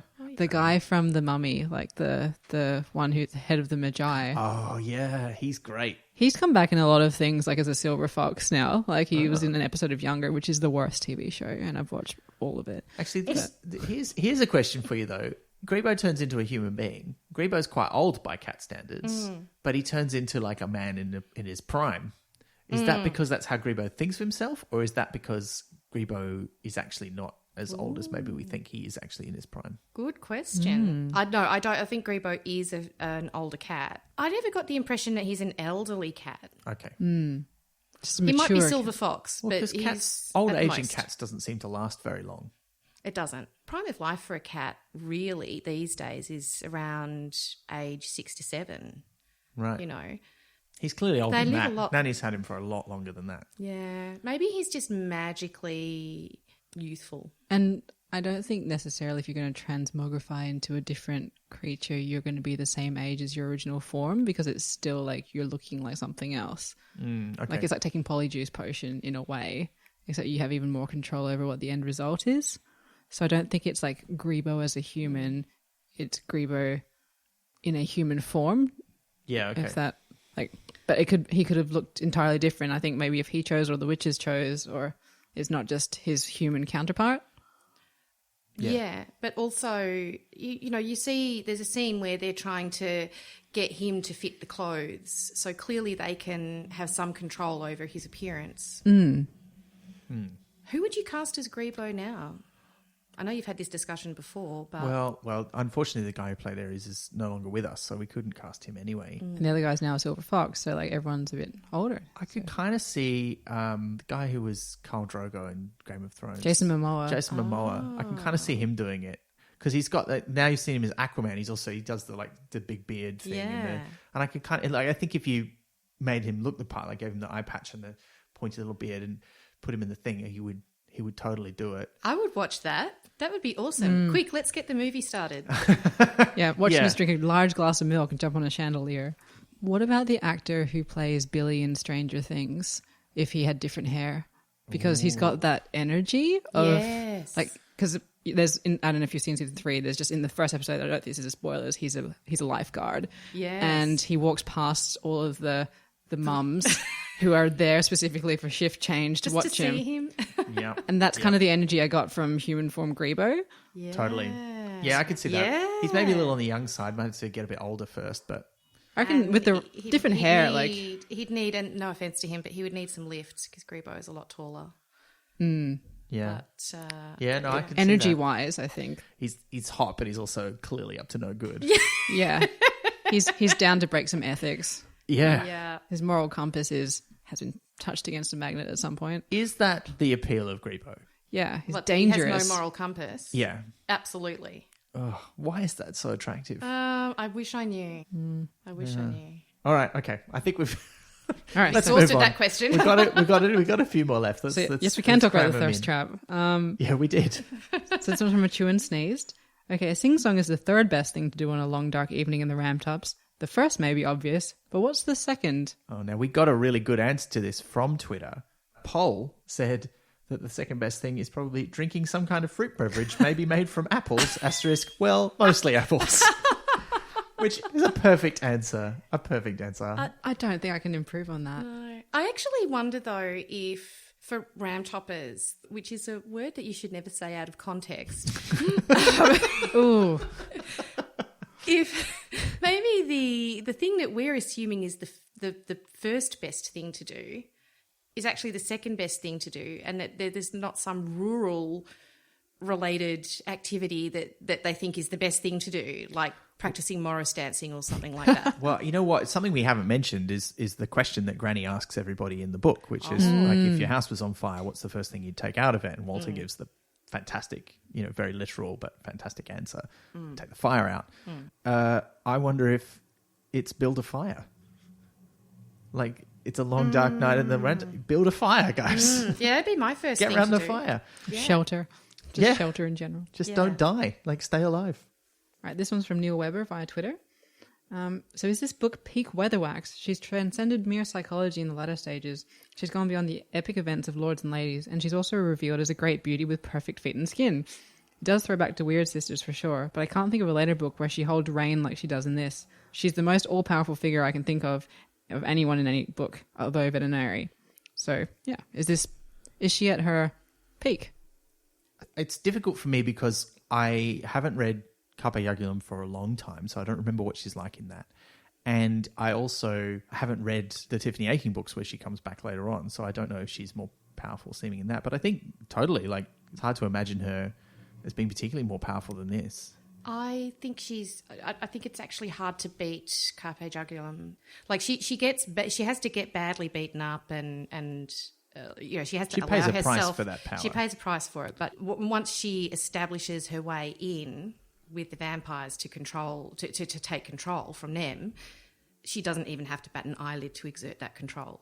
Like, and if that's not huge power, I don't know what is. So I think she does get more powerful. She's getting to the end of her life. She comes to understand what her power is and how to use it. And basically, the power that she decides on is very martial arts. It's find the enemy's power and turn it against them. I think she is peak weatherwax in this, but I think that she still has depths that are plumbed in later books. Okay.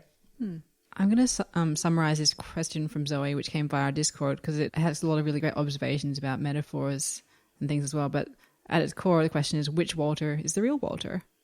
Yeah, and you kind of got three to choose from, because there's Frank Spencer Walter, there's Opera Ghost Walter, and then there's integrated jerk Walter at the end. And I don't know. I mean, I kind of feel like the most obvious choice is the one at the end, because it's both his personalities kind of jammed together, except that there's not a lot of the original Walter personality in there. There's that comment about, and Zoe does point this out in her commentary to accompany this question, that he does mention the cleaning of the privies, but that's kind of also a joke about how you have to do that to keep the opera running, as she says. So I don't know that really is much of a throwback to what he's like as the Frank Spencer version of the character. Yeah, I think that he actually does a complete personality transplant when he turns into music director Walter Right. at the end. I think the Opera Ghost was much more kind than final Walter. Although Walter 3. Still fixated on Christine, though. Oh yeah, that's and understand what you're saying, but he was still a much kinder soul. It's hard to describe. Well, no, I kind of get where you're coming from, but I'm wondering, how does that translate? Because in the book, the sort of thing he says at the end about star power is not a million miles away from what he says when Agnes, pretending to be Christine, challenges the ghost on, but isn't Agnes a better singer? Because he says, I can train her to sing, I can't train. He's basically making the same argument both times. So is the opera ghost always that jerky, but we have the other Walter counterpoint to sort of soften him? Or is there something else going on? I think they're all aspects of him, and I think it's a real pity that we at the end up with the jerk, because OG Walter as opposed to OG. So original Walter or opera ghost Walter? Original Walter should be, and if he was to write this today, I suspect would be allowed to thrive as he is, in a world where we have a lot more understanding of the fact that people who have different ways of looking at the world and different ways of existing in the world are more than capable of not just surviving but thriving, doing great things. I think that it could have been written differently in a more modern context. But I'm just disappointed that not much of that original person remains. Because that original person was kind and compassionate. He enjoyed just listening to music. He wasn't vainglorious. He wasn't arrogant. He was just really good at what he did. Which one wrote the musicals? Opera Ghost. You think so? I think so. Yes, I think it would have been the Opera Ghost. Because he was talking about him like he was a different person, and it was a secret when he was down there with Nanny. So I think Opera Ghost wrote those. Okay. Also, original Walter loved opera for what it was. He absolutely adored it for what it was, whereas Opera Ghost Walter wanted to change it. Yeah, okay. That's rather depressing. Yeah. Gosh, how did that get so depressing?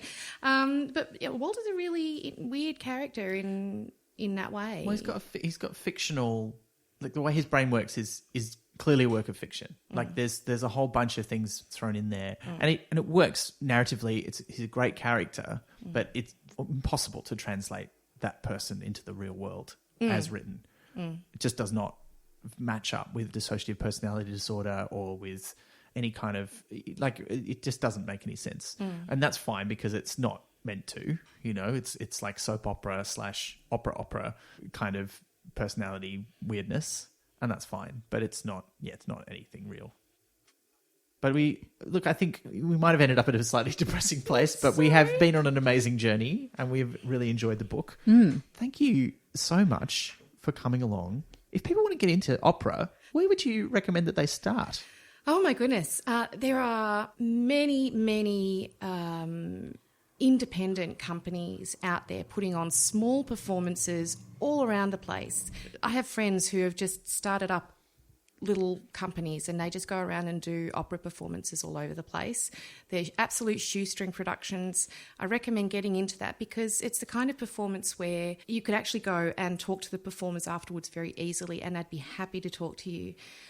So there's my friend Steve who does Cordelia's Potted Operas. Some other friends of mine who their company's called GBD Productions. George B. Dog is what it stands for. Okay. Is it named after an actual dog? Yes, it is named after an actual dog. Okay, great. My friend Jamie. Is that his full name as well, like the dog's? I'm not sure. I'd have to ask Jamie. But yes, it's Jamie and Mick and Pam. They do lots of small productions around the place. There are many others. If you're looking at slightly bigger staged ones, Melbourne Opera are doing Norma. Great Australian talent in that one as well. That sort of thing is there. It's not hideously expensive. No. Okay, so these are not prohibitively expensive. So if you're interested in getting into opera, look at those small local companies.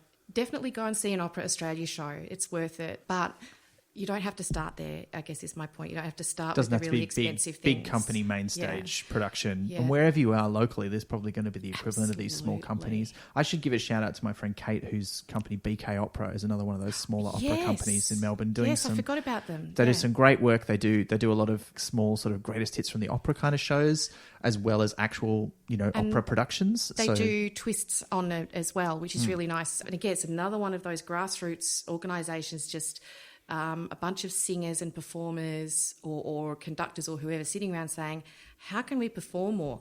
I guess we'll just have to do it ourselves. We'll have to put it on ourselves, and they go and do it.